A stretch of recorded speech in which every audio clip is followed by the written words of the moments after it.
सत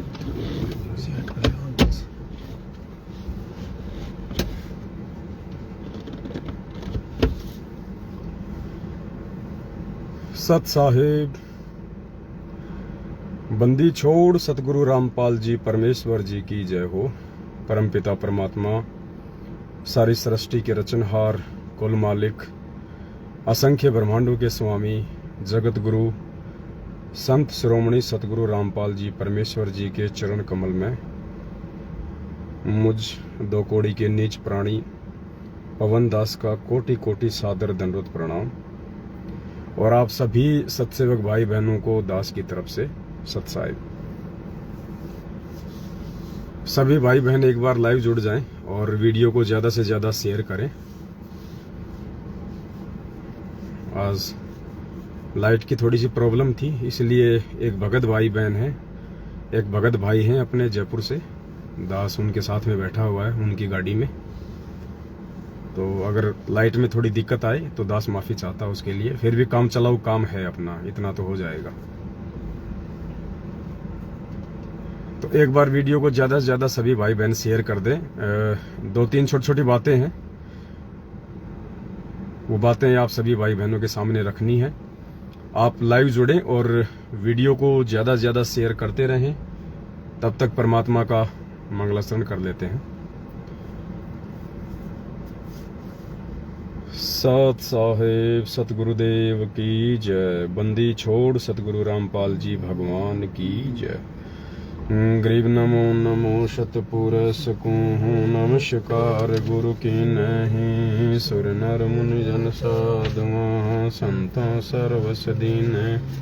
सतगुरु साहिब संत सब दंडोतम प्रणाम। आगे पीछे मध्य तिनको जा कुर्बान।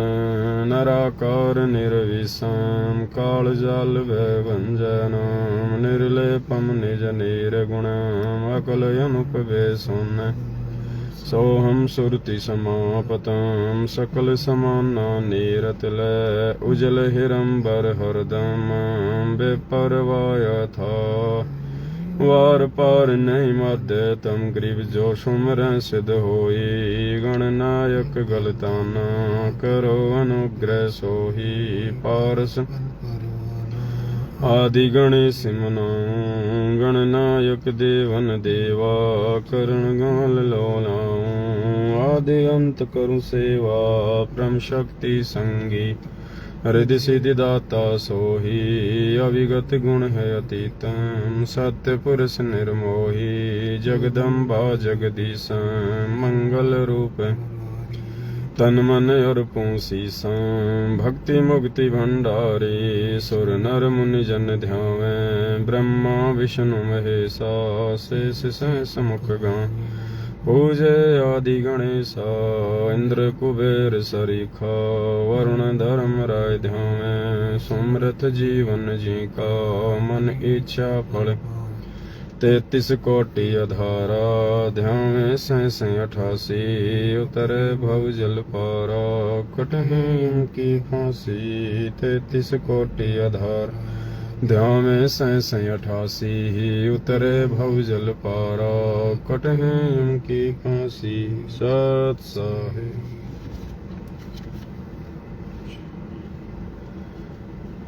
सत साहिब भाई और बहनों, दया परमपिता परमेश्वर जी की। वीडियो को एक बार ज्यादा से ज्यादा सभी भाई बहन लाइव जुड़ते ही शेयर कर दें। आपके पास में फेसबुक के जितने भी ग्रुप हैं, व्हाट्सएप के जितने भी ग्रुप हैं, 2-4 मिनट हम और वेट कर लेंगे, कोई दिक्कत नहीं है। आप आराम से सभी ग्रुपों में एक बार इस लिंक को शेयर कर दें, ताकि सभी भाई बहनों तक जो संदेश परमपिता परमात्मा जो दिलवाना चाहते हैं।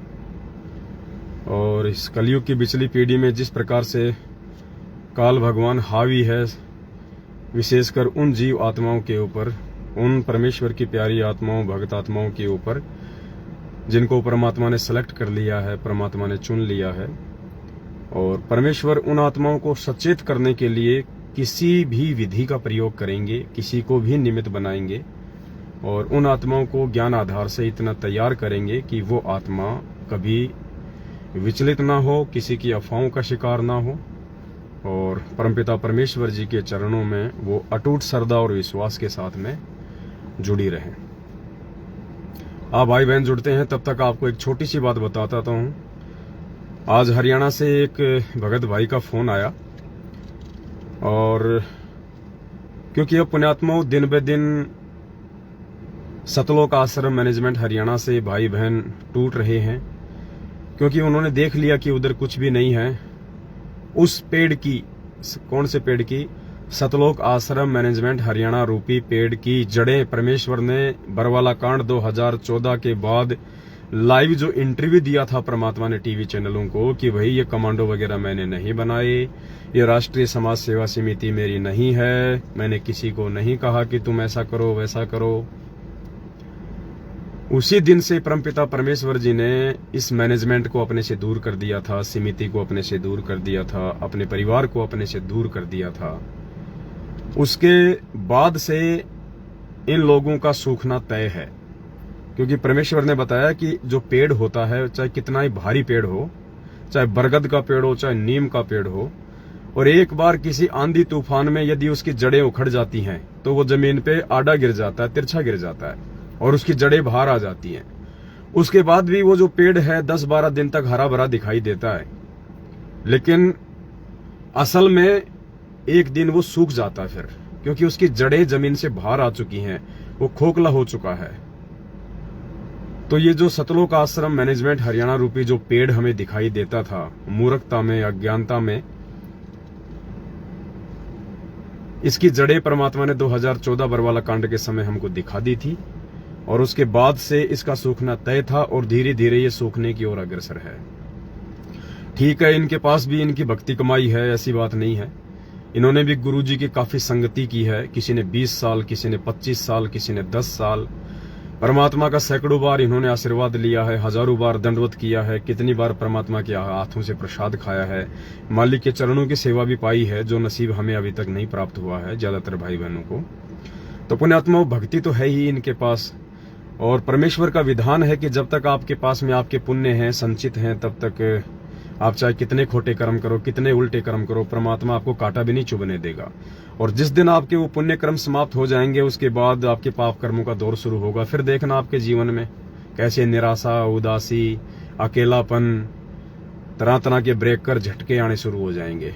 तो 7 साल से संगत ने देख लिया, इनकी संगति करके, ज्योति पाठ करवा करवा के, जाट आरक्षण में धक्के खा के, इनके कहने पे गैंगस्टरों की सीबीआई जांच में समर्थन करके, पैसा देके, कुपात्रों को, अनुपदेशियों को, तरह तरह की रैली और धरनों में शामिल होके, आंखों पे काली पट्टी बांध के, जैसा मैनेजमेंट ने कह दिया, जैसा कोऑर्डिनेटर ने आदेश दे दिया, उन चीजों को फॉलो करके, नामदान केंद्रों पे जा जाके, इशार की तारीखों पे धक्के खा खा के, सबने घुटने तोड़ तोड़ के पिछले 7 साल से देख लिया। आज उनके हाथ में कुछ भी नहीं आ रहा।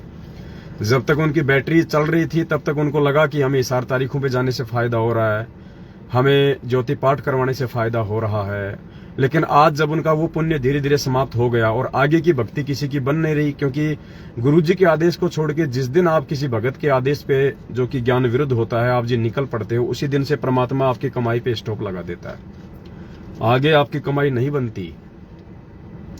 तो अब ये लोग उधर से टूट टूट के इधर आ रहे हैं। वो आत्माएं, जो अच्छी आत्मा होगी वो तो साध संगति से जुड़ जाएगी, और जो मंद बुद्धि नालायक होगा वो अपने घर बैठ जाएगा, थोड़े दिनों में वो भी सूख जाएगा।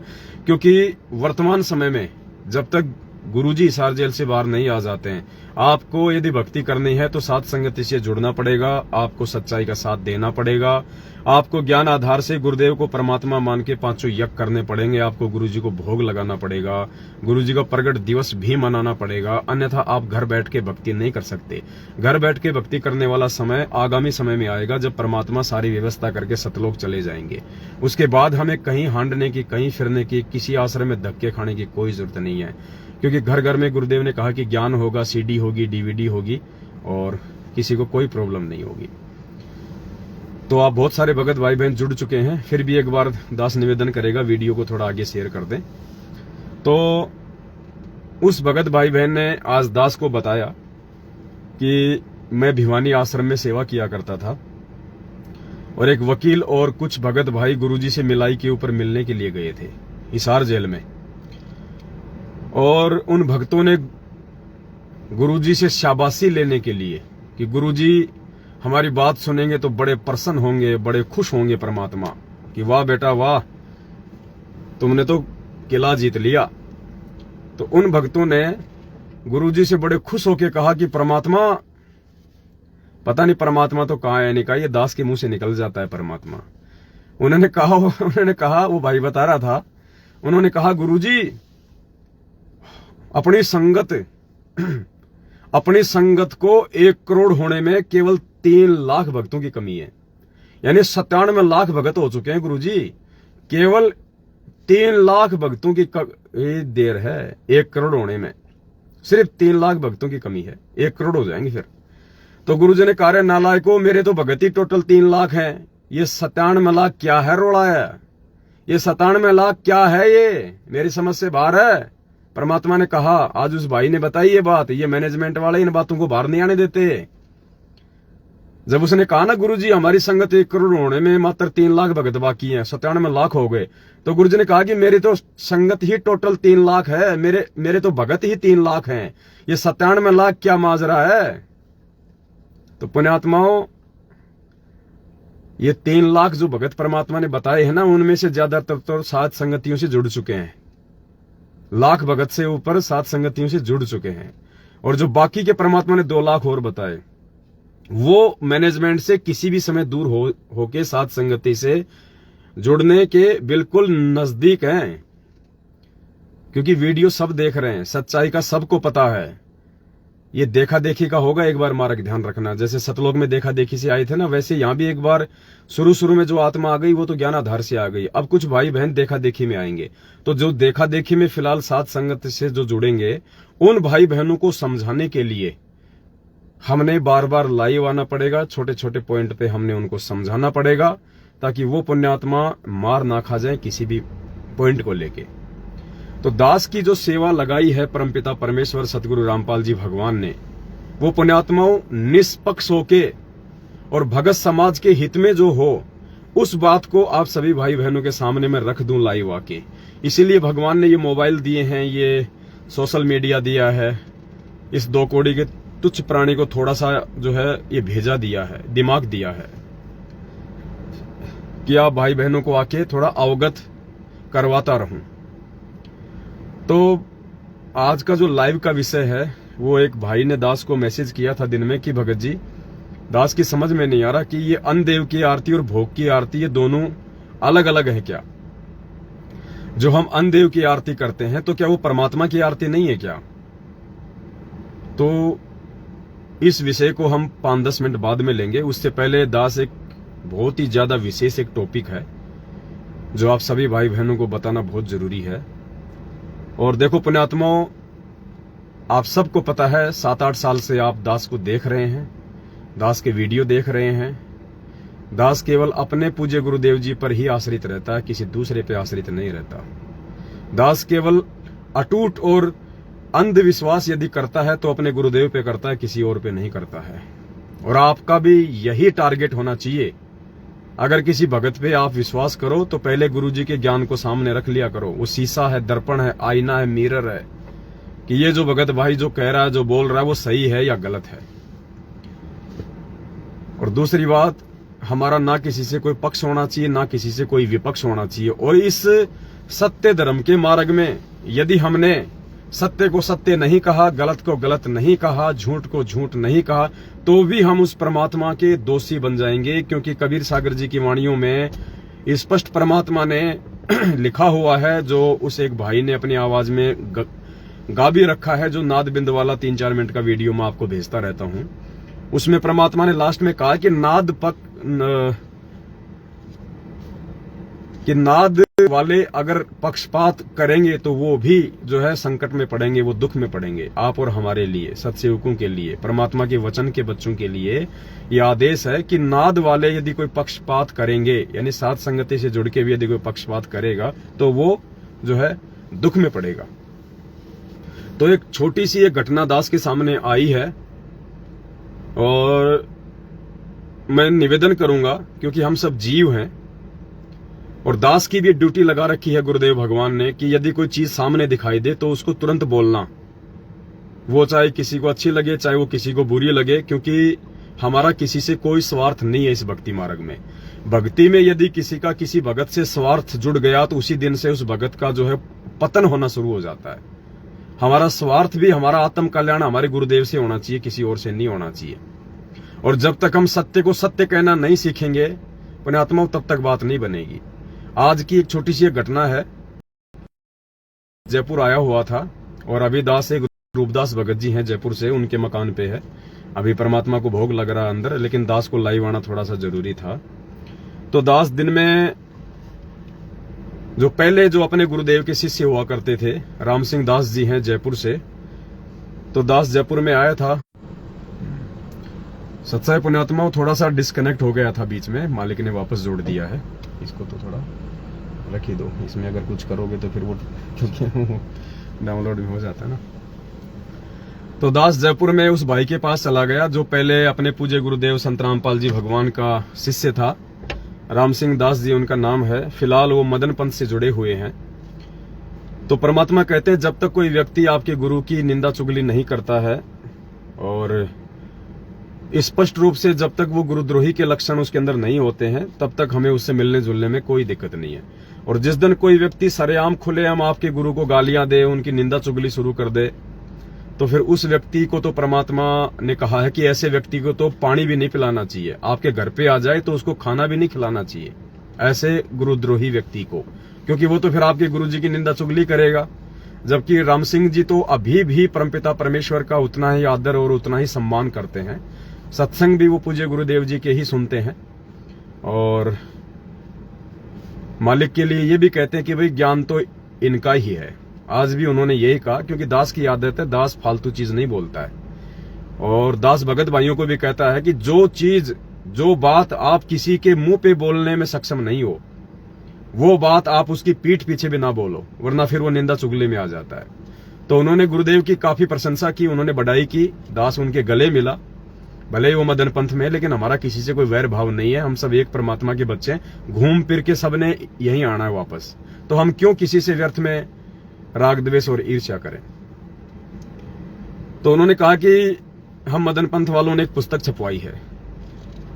तो वो गाड़ी से पुस्तक लाने के लिए चले गए अपनी बाइक से। 2-3 पुस्तकें वो लाए। उन्होंने दास को पुस्तक दी। सबसे ऊपर कबीर जी का दाढ़ी मूछ वाली फोटो थी, अंदर उनके जो पंथ के जो प्रवर्तक हैं उनका फोटो था। तो दास ने उसको देखा। ये दास आपको क्यों बता रहा है? ये दास आपको इसलिए बता रहा है कि अगर जरा सी भी शर्मा शर्मी इस परमात्मा के मार्ग में आप करोगे, जरा सा भी किसी के दबाव में, किसी के प्रेशर में यदि आप आए, पुण्यात्माओं काल वहीं ठग लेगा हमारे को। तो दास ने वो पुस्तक हाथ में ली और उसके 2 या 3 पेज दास ने देखे और देखते ही दास ने, उस भाई ने दास को दिया था और कहा था कि आप इसको पढ़ना और इसमें यदि कोई कमी हो, कोई बात हो तो आप जी हमें जो है वो बताना। तो दास ने उसके 2-3 पेज वैसे ही देखे और देखते ही दास ने उस भाई को पुस्तक प्यार से वापस दे दी। मैंने उससे कहा कि भगत जी, मैं आपसे केवल भगत भाई होने के नाते, भूतपूर्व भगत भाई होने के नाते, एक मानवीयता के नाते मैं केवल आपसे मिलने आया हूं, क्योंकि मैं आपके क्षेत्र में आया हुआ हूं। इसलिए मैंने आपको याद किया कि भाई अगर राम सिंह भगत जी आसपास हैं तो वो भी आ जाएं, परमात्मा की थोड़ी चर्चा हो जाएगी, मिल लेंगे 2 मिनट। तो दास ने उसी क्षण राम सिंह जी को पुस्तक वापस दे दी, वो जो वो लेके आए थे अपने पंथ की। और मैंने कहा भगत जी, आप मेरे विचारों से भली भांति परिचित हैं, ये पुस्तक मेरे किसी काम की नहीं है जो आपने मुझे दी है। आपको अच्छे से पता है कि आपके मदन पंथ वालों पे मैंने काफी वीडियो बना रखे हैं, मेरे और उनके विचार मेल बिल्कुल भी नहीं खाते हैं। ये पुस्तक यदि मैं आपकी ले भी लूंगा तो आपको भी इस बात का पता है कि ना तो मेरा इस ज्ञान में कोई इंटरेस्ट है, ना मैं इस पुस्तक को कोई जो है पढ़ने वाला, ना मैं ये पुस्तक में किसी को और को जो है पढ़ने के लिए देने वाला, क्योंकि मुझे पता है कि इसमें क्या लिखा है, और ना ही मैं इस पुस्तक को फेंक सकता कहीं। तो मेरे ये पुस्तक किसी काम की नहीं है, आप ये पुस्तक अपनी वापस ले लीजिए।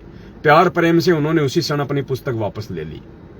अगर मैं शर्मा शर्मे में उस पुस्तक को ले लेता पुण्यात्माओं,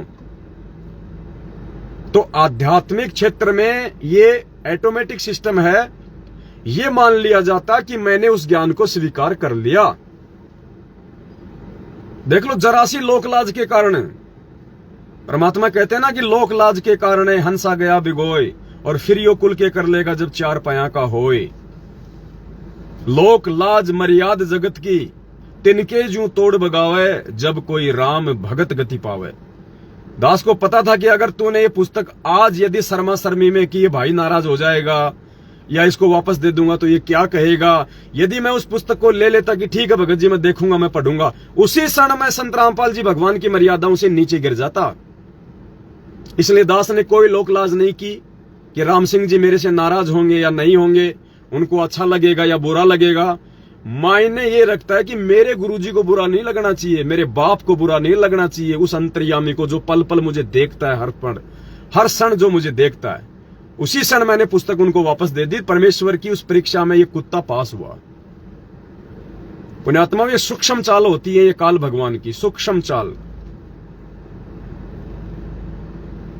तो कहने का मतलब है दास का ना किसी से कोई वैर है, ना कोई झगड़ा है, ना कोई फसाद है, सब हम एक परमात्मा के बच्चे हैं। तो वो आज का जो टॉपिक है उस टॉपिक पे आने से पहले दास एक छोटी ये बात दास ने क्यों कही है, क्योंकि आज दास के व्हाट्सएप पे एक छोटी सी चैट आई। हमारी नेपाल से कमला बहन है। कमला बहन ने जो कजोड़ भगत जी हैं उनका एक छोटा सा मुझे एक ऑडियो भेजा। उनके बीच में कोई बातचीत हुई होगी।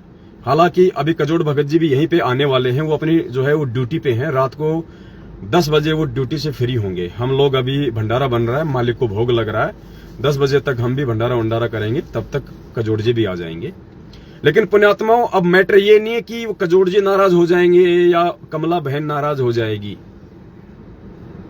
देखो, ना तो मेरा उद्धार कमला बहन से होना है, ना मेरा उद्धार जो है कजोड़ भगत जी से होना है, और ना उनका उद्धार मेरे से होना है। इसलिए कोई शर्मा शर्मी नहीं।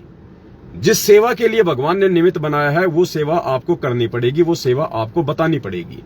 अगर नहीं बताओगे, नहीं करोगे, गुरुजी के दोषी हो जाओगे। ये काम दास नहीं करेगा। मुझे अपने परमात्मा को प्रसन्न रखना है।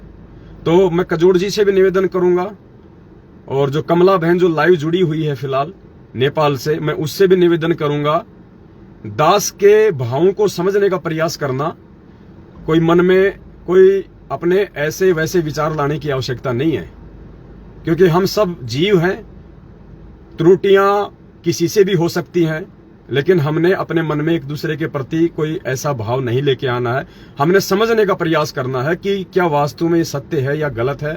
जो छोटी सी घटना जो आज जो घटी है, हो सकता है कमला बहन को भी इस बात का नहीं पता होगा कि क्या घटना घट गई, और कजोड़ जी को भी नहीं पता अभी तक कि क्या घटना घट गई। लेकिन जो ऑडियो मेरे पास में आई है, उस ऑडियो के माध्यम से परमात्मा ने क्या जो है आने वाले समय में कोई ऐसी त्रुटि भगत समाज से ना हो जाए, उसको रोकने के लिए, क्योंकि आपको पता है पुण्यात्मा, परमात्मा उसी क्षण दास के अंदर प्रेरणा कर देते हैं, और दास को मजबूरन बोलना पड़ता है।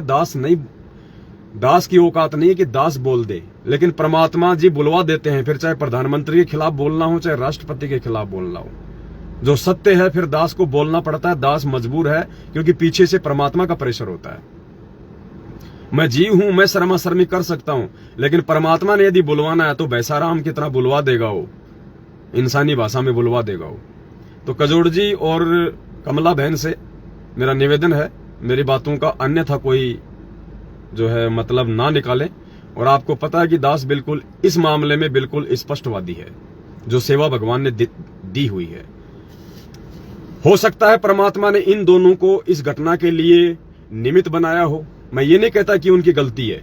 हो सकता है परमात्मा तो जानबूझ के भी गलतियां करवा देते हैं भाई, एक संदेशा दिलवाने के लिए। आपने देखा होगा ना, परमात्मा का एक सत्संग था रामानंद जी का।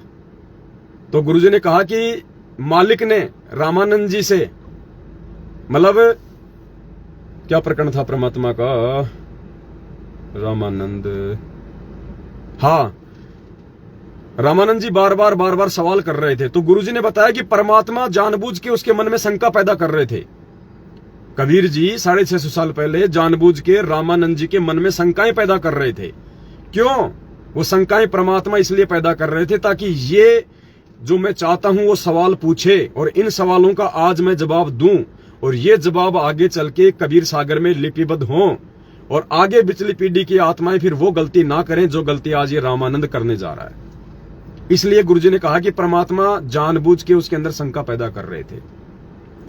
तो हो सकता है परमात्मा ने इन दोनों भाई बहनों को निमित्त बनाया हो और दास को फिर संदेशे के लिए निमित्त बनाया हो।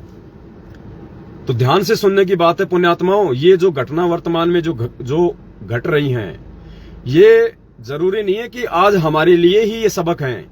ये वीडियो फिर आने वाली आत्माओं के लिए, क्योंकि हजारों साल ये साइंस चलेगी।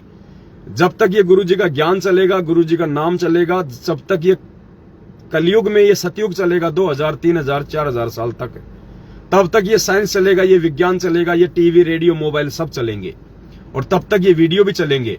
तो ये आने वाली आत्माओं के लिए भी सबक बनेंगे कि हमने छोटी छोटी बातों पे भी कितना गौर करना पड़ेगा। तो 2-4 दिन पहले जो सेवा लिखी जा रही थी, जो 10वें अंश की जो ये सेवा थी, जो गाड़ी वगैरह लाने की बातचीत हो रही थी, जो अब बंद हो चुकी है, तो नेपाल से दास के पास में कमला बहन का मैसेज आया था कि भगत जी नेपाल से 8-10 भक्तों की सेवा लिखी जा चुकी है 4-5 लाख रुपए के आसपास।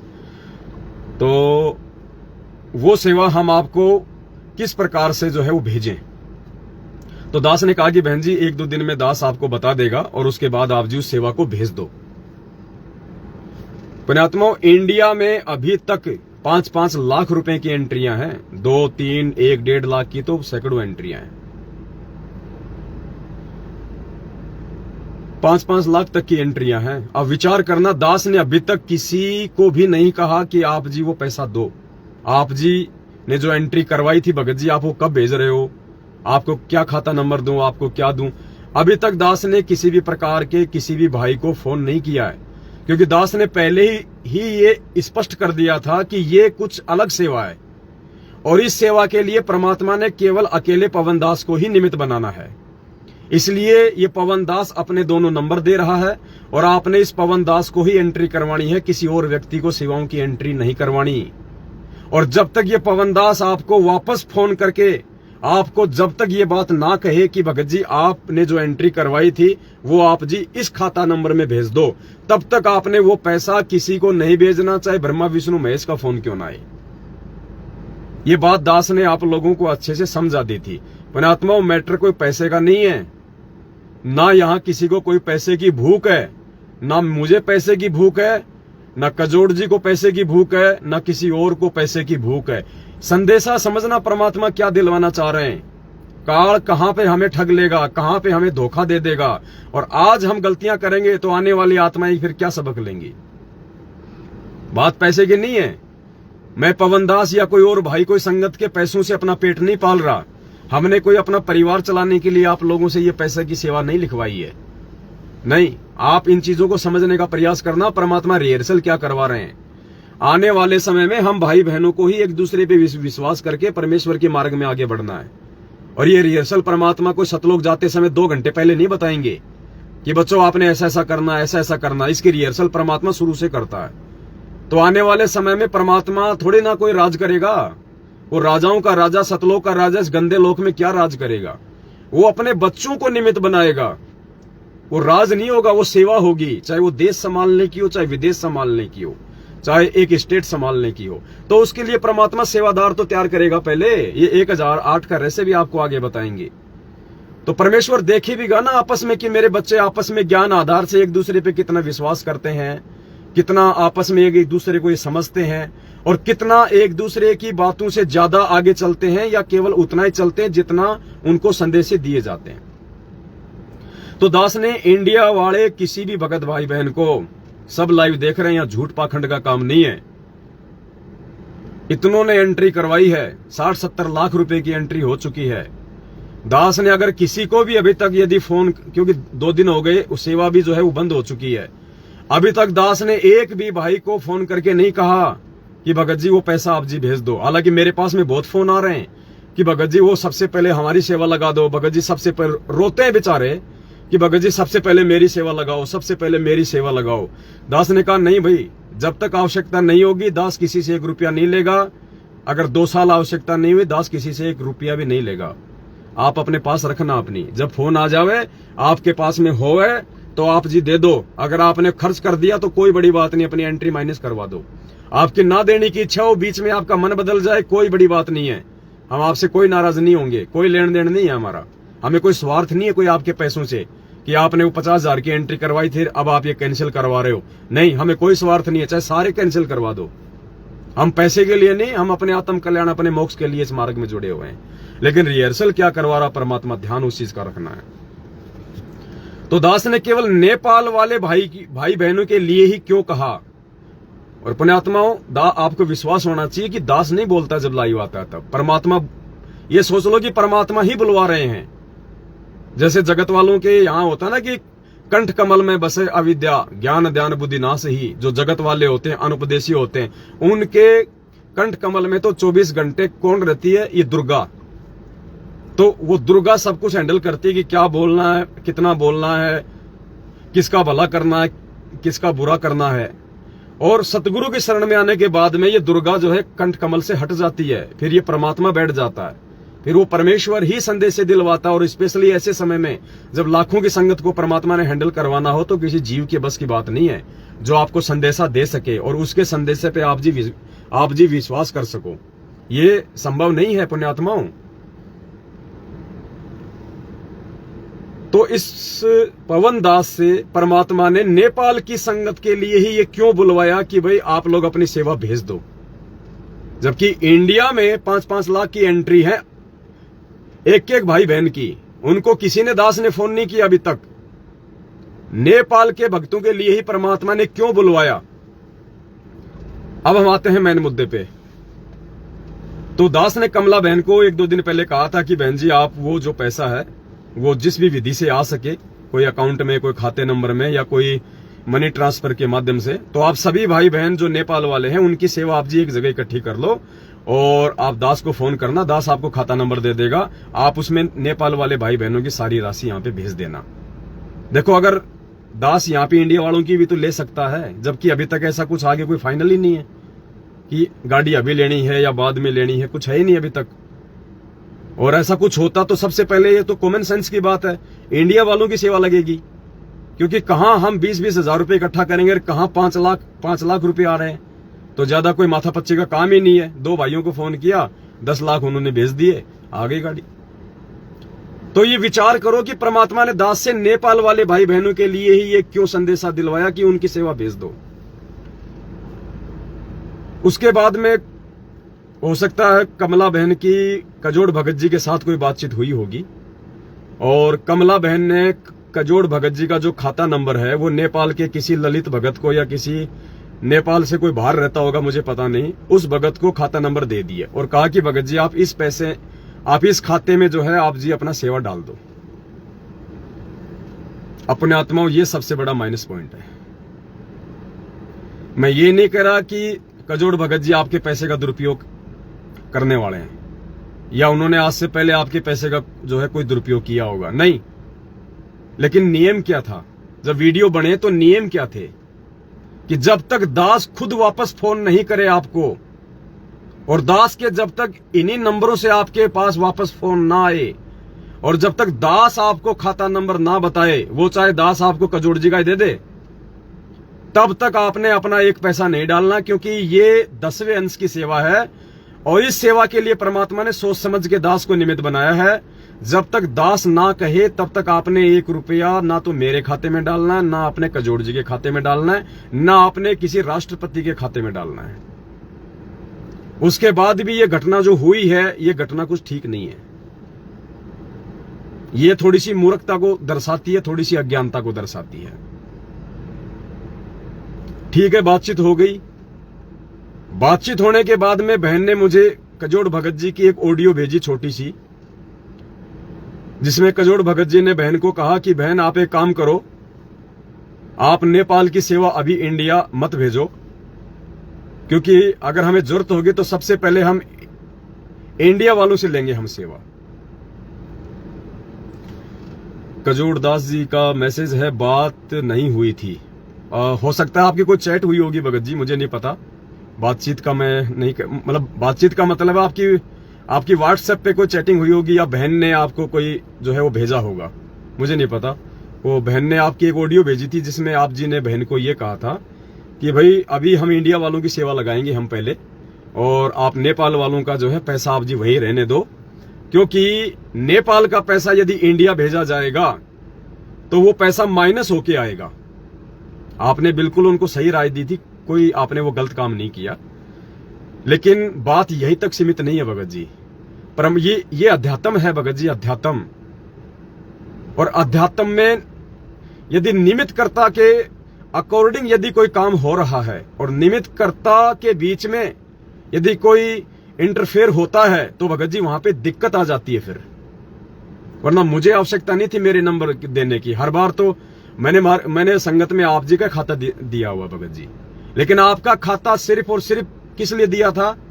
ज्योति के पैसे डालने के लिए। जो भाई बहन अपने घर पे ज्योति नहीं जला पा रहे हैं किसी मजबूरीवश, वो भाई बहन कजोड़ भगत जी के अकाउंट में अपनी ज्योति जलवाने के लिए अपना घी का पैसा भेजें।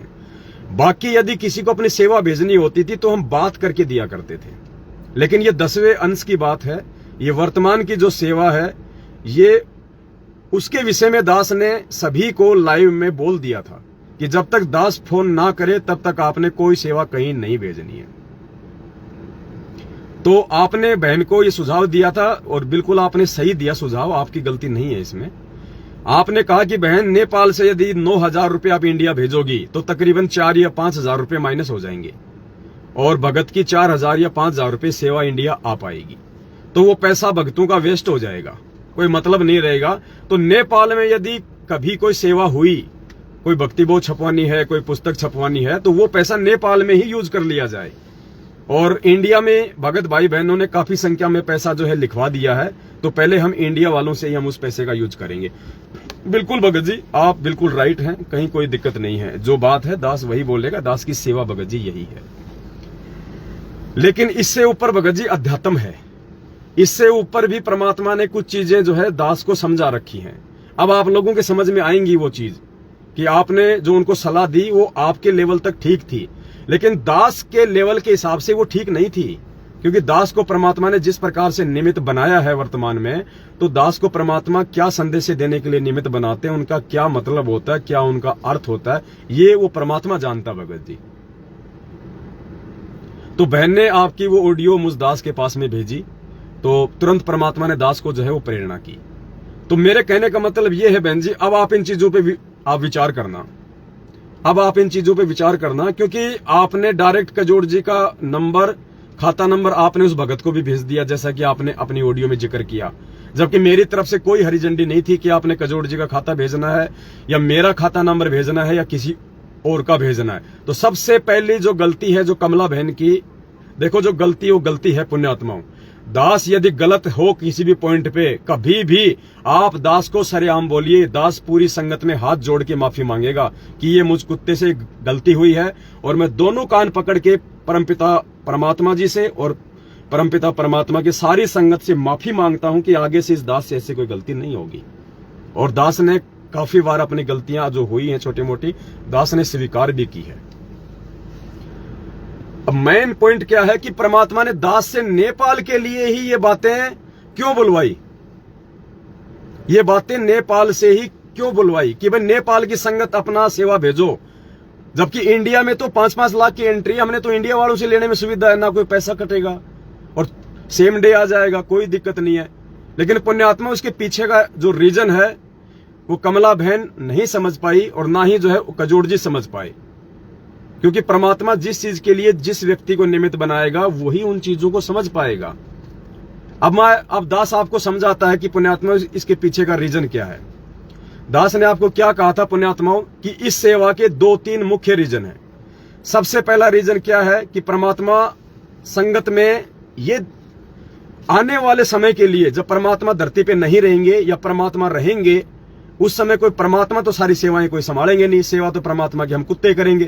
तो आपस में हम एक दूसरे का सहयोग करें, प्यार से प्रेम से एक दूसरे के ऊपर विश्वास करके, एक ने कही दूजे ने मानी, कहे कबीर वो दोनों ज्ञानी। इस पॉइंट के ऊपर कि मेरे बच्चे आपस में मेरे ज्ञान को समझ के एक मत रहे, आपस में उनका ज्ञान आधार से उनका विश्वास रहे, और वो जो है टांग खिंचाई ना करें, और जो एक भाई जो संदेशा दे दे, जो बात बोल दे, जिसको गुरुजी ने बोल दिया कि बेटा आपने ये काम करना है, तू अपने भाई बहनों से ये काम इस प्रकार से जो है इन सेवाओं को अंजाम दो, तो बाकी जो आत्माएं हैं वो उन पे विश्वास करें, वो उन पे यकीन करें, और ज्ञान आधार से यदि कहीं लगता है ये गलत है तो उसके ऊपर विचार करें, और फिर बोलने में कोई दिक्कत नहीं।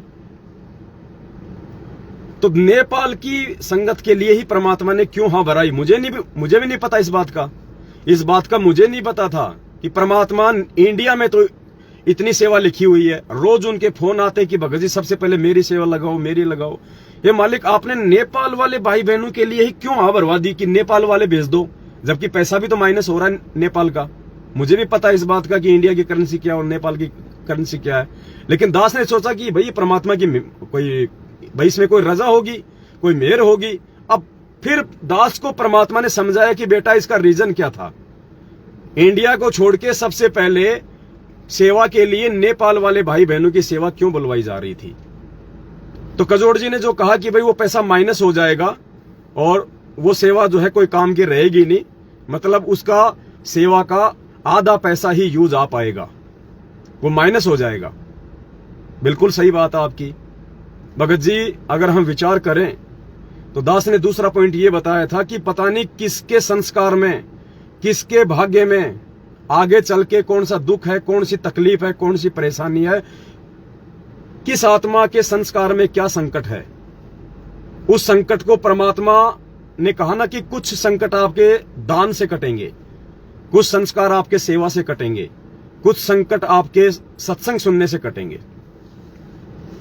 परमात्मा का ये कुत्ता गुरुदेव जी से दंडवत माफी मांगता कजोड़दास। नहीं भगत जी आपकी कोई गलती नहीं है बड़े भाई। दास ने शुरू में क्या कहा कि हो सकता है परमात्मा ने एक संदेशा दिलवाने के लिए आपको और बहन को निमित्त बनाया हो। मैं आप लोगों को ये नहीं कह रहा कि आपके मन में कोई छल कपट है, कोई और है, नहीं। अगर आपके मन में कोई छल कपट है तो उससे पहले तो मैं नीच हूं आपसे। दास ये नहीं कह रहा बड़े भाई, इसमें कोई माफी मांगने वाली कोई बात नहीं है। आप दास ने शुरू में कहा था कि दास के भावों को समझने का प्रयास करना, कहीं कोई नाराजगी जाहिर ना करना भगत जी, क्योंकि हम सब भगत जी हम मिट्टी के पुतले हैं। गलतियां किसी से भी यहाँ पे हो सकती हैं, लेकिन जो अपनी गलती को स्वीकार कर ले, जो सुधार ले, उसको परमात्मा ने महान आत्मा बताया, महान आत्मा। विश्वामित्र कितना बड़ा क्रोधी था और वशिष्ठ कितना शांत था। वो अपने आप को सहनसा समझता था विश्वामित्र, और वो उसके 100 पुत्रों की 60 पुत्रों की उसने हत्या कर दी थी, और उस दिन वो उसको भी मारने गया था। और जिस दिन उसने उससे माफी मांगी जाके, उसके विचार सुन के, देख के, उसके बाद से उसको वशिष्ठ ने कहा कि उठो ब्रह्म ऋषि, आज तुम ब्रह्म ऋषि बन गए। तो गलतियां भगत जी मुझसे भी होती हैं, मैं कोई ऐसा थोड़ी कि डायरेक्ट मतलब सतलोक से टपकाऊं। मैं मुझसे भी हुई है गलतियां जो मैं बता भी नहीं सकता नाम लेने के बाद। दास से तो ऐसी ऐसी गलतियां हुई है, लेकिन मेरे भाव मेरे परमात्मा में थे, इसलिए परमात्मा ने उन गलतियों के ऊपर क्रॉस लगा दिया, और आज परमात्मा ने दास को ये आप सभी भाई बहनों की सेवा के लिए निमित्त बना रखा है। तो मेरा कजोड़ भगत जी से भी मेरा निवेदन है, और कमला बहन है उससे भी मेरा निवेदन है। आपने अपने स्तर पे जो बात की वो बिल्कुल संगत के हित में, कोई दिक्कत नहीं, संगत का जो पैसा बचेगा बहुत अच्छी बात है, लेकिन भगत जी आध्यात्मिक स्तर पे थोड़ी सी उसके अंदर कमी रह गई, थोड़ी सी कमी रह गई आध्यात्मिक स्तर पे। परमात्मा ने क्यों बुलवाया था नेपाल की संगत के लिए वो पैसा इंडिया भेजने का, जबकि नेपाल से इंडिया पैसा भेजने में भी दिक्कत आती है, पैसा माइनस भी होता है। मुझे भी नहीं पता था इस बात का कि क्यों बुलवाया परमात्मा ने, लेकिन बुलवाया। अब जब आप दोनों के माध्यम से ये ऑडियो आई तो दास को परमात्मा ने तुरंत उसका रीजन समझा दिया कि बेटा रीजन क्या है, और वो पैसा माइनस हो रहा तो होने दो, उसमें कोई दिक्कत नहीं, उसमें कोई परेशानी नहीं है। अब दास आप जी को बताएगा जो परमात्मा ने जो दास को जो समझाया। नेपाल से जिन जिन आत्माओं की सेवा इंडिया में आनी थी, क्या पता भगत जी अंतर्यामी है परमात्मा, उसको मालूम है। और हम कोई अपनी तरफ से सेवा लगाने वाले नहीं है भगत जी कि हम चाहें उसकी सेवा लगेगी। परमात्मा जिसके ऊपर उंगली टिकाएगा उसी की सेवा लगेगी, हमारे चाहने से सेवा नहीं लगेगी। तो परमेश्वर का ही ये आदेश है कि भाई नेपाल वालों की सेवा लगे सबसे पहले। अब क्या पता जो नेपाल वाली आत्माएं हैं उनके संस्कार में आगे क्या संकट है, कोई तकलीफ है, कोई परेशानी है, और परमात्मा ने सबसे पहले उनका वो पैसा लगा के उनको कोई राहत देनी हो, परमात्मा ने उनकी कोई रक्षा करनी हो, ये तो मालिक जाने, इसलिए परमात्मा ने बुलवाया। अब यदि वहां पे ऐसी स्थिति में जब परमात्मा उस पैसे को लगवा रहे हैं सबसे पहले नेपाल वाले को, और उस पैसे में यदि भगत जी यदि 50% माइनस जा रहा है तो जाने दो, फिर उस पैसे को नहीं देखना हमने। हमने उस पैसे को नहीं देखना। महत्व उस पैसे का नहीं है कि नेपाल से जो सेवा आएगी उसमें से 60% सेवा जो है बेकार चली जाएगी, केवल 40% ही काम आएगा। भगत जी द्वापर युग में जब वो पूर्ण परमात्मा अंधे महात्मा की भूमिका करके और जब वो द्रौपदी जनाना घाट पे नहाने के लिए गई थी और परमेश्वर को पता था, उस कबीर परमात्मा को पता था कि ये मेरी प्यारी आत्मा है और आने वाले समय में इसके ऊपर बहुत बड़ा संकट आएगा, इसकी इज्जत रक्षा के लिए इसको नंगा किया जाएगा, उस समय इसकी इज्जत रक्षा के लिए आज मैं इससे दान लूं, आज मैं इससे वो कपड़े का दान लूं ताकि आगे चल के जब इसकी शादी हो जाएगी और जब दुशासन इसकी साड़ी खींचेगा, इसको नंगा करेगा, उस समय ये आज का दिया हुआ जो दान है इसको मैं उस समय दूं। और उस समय भगत जी उस परमात्मा ने ये नहीं देखा था कि द्रौपदी का साड़ी का 60% हिस्सा बेकार जाएगा। वो तो अंतर्यामी था, उसको पता था इस बात का। उस मालिक ने उस अंधे महात्मा के रूप में केवल 9 इंच का ही साड़ी का टुकड़ा लेना था, लेकिन वो 9 इंच का साड़ी का टुकड़ा लेने के लिए परमात्मा ने द्रौपदी की पूरी साड़ी की साड़ी बर्बाद करवा दी। क्या उस परमात्मा को नहीं पता था इस बात का कि मेरे हिस्से में वो 9 इंच का टुकड़ा कब आएगा? क्या जब द्रौपदी ने जब पहली बार वो साड़ी का टुकड़ा फाड़ा, क्या परमात्मा उसको अपनी तरफ नहीं बुला सकता था? अरे जब परमात्मा ने शेख तकी की आंखें खोलनी थी तो परमात्मा ने उसी क्षण कमाल की जो लाश बहती आ रही थी उसको अपनी तरफ मोड़ लिया था परमात्मा ने। क्या वो लाश सीधी नहीं जा सकती थी? लेकिन परमात्मा ने अपनी वचन शक्ति से लाश को अपनी तरफ मोड़ लिया, वो किनारे पे आ गई, क्योंकि परमात्मा ने उसको जिंदा करके लाखों लोगों की आंखें खोलनी थी। तो क्या उस अंधे महात्मा के रूप में वो कबीर परमात्मा जब द्रौपदी ने पहली बार साड़ी का टुकड़ा फेंका था, क्या परमात्मा उस साड़ी के टुकड़े को नहीं उठा सकते थे? लेकिन परमात्मा ने जानबूझ के द्रौपदी के भाव देखने के लिए, द्रौपदी के अंदर का विश्वास देखने के लिए और द्रौपदी से ज्यादा वो दान करवाने के लिए मालिक ने साड़ी के टुकड़े को बहने दिया। क्या वो साड़ी कोई फ्री में आई थी? राजा की लड़की थी, उस समय के हिसाब से लाखों रुपए की साड़ी होगी, उसकी कीमती साड़ी होगी उसकी। अब यदि परमात्मा सोचता कि भैया इसका 60% हिस्सा बेकार जाएगा और मेरे हिस्से में तो केवल 9 इंच का टुकड़ा आएगा, भगत जी परमात्मा ने वो 9 इंच का टुकड़ा जो लिया था और बाकी की साड़ी जो बेकार चली गई थी, उस 9 इंच के टुकड़े के प्रतिफल में परमात्मा ने उसकी इज्जत रक्षा की थी। मालिक ने ये नहीं देखा कि इसका बाकी का जो है बेकार जा रही है साड़ी।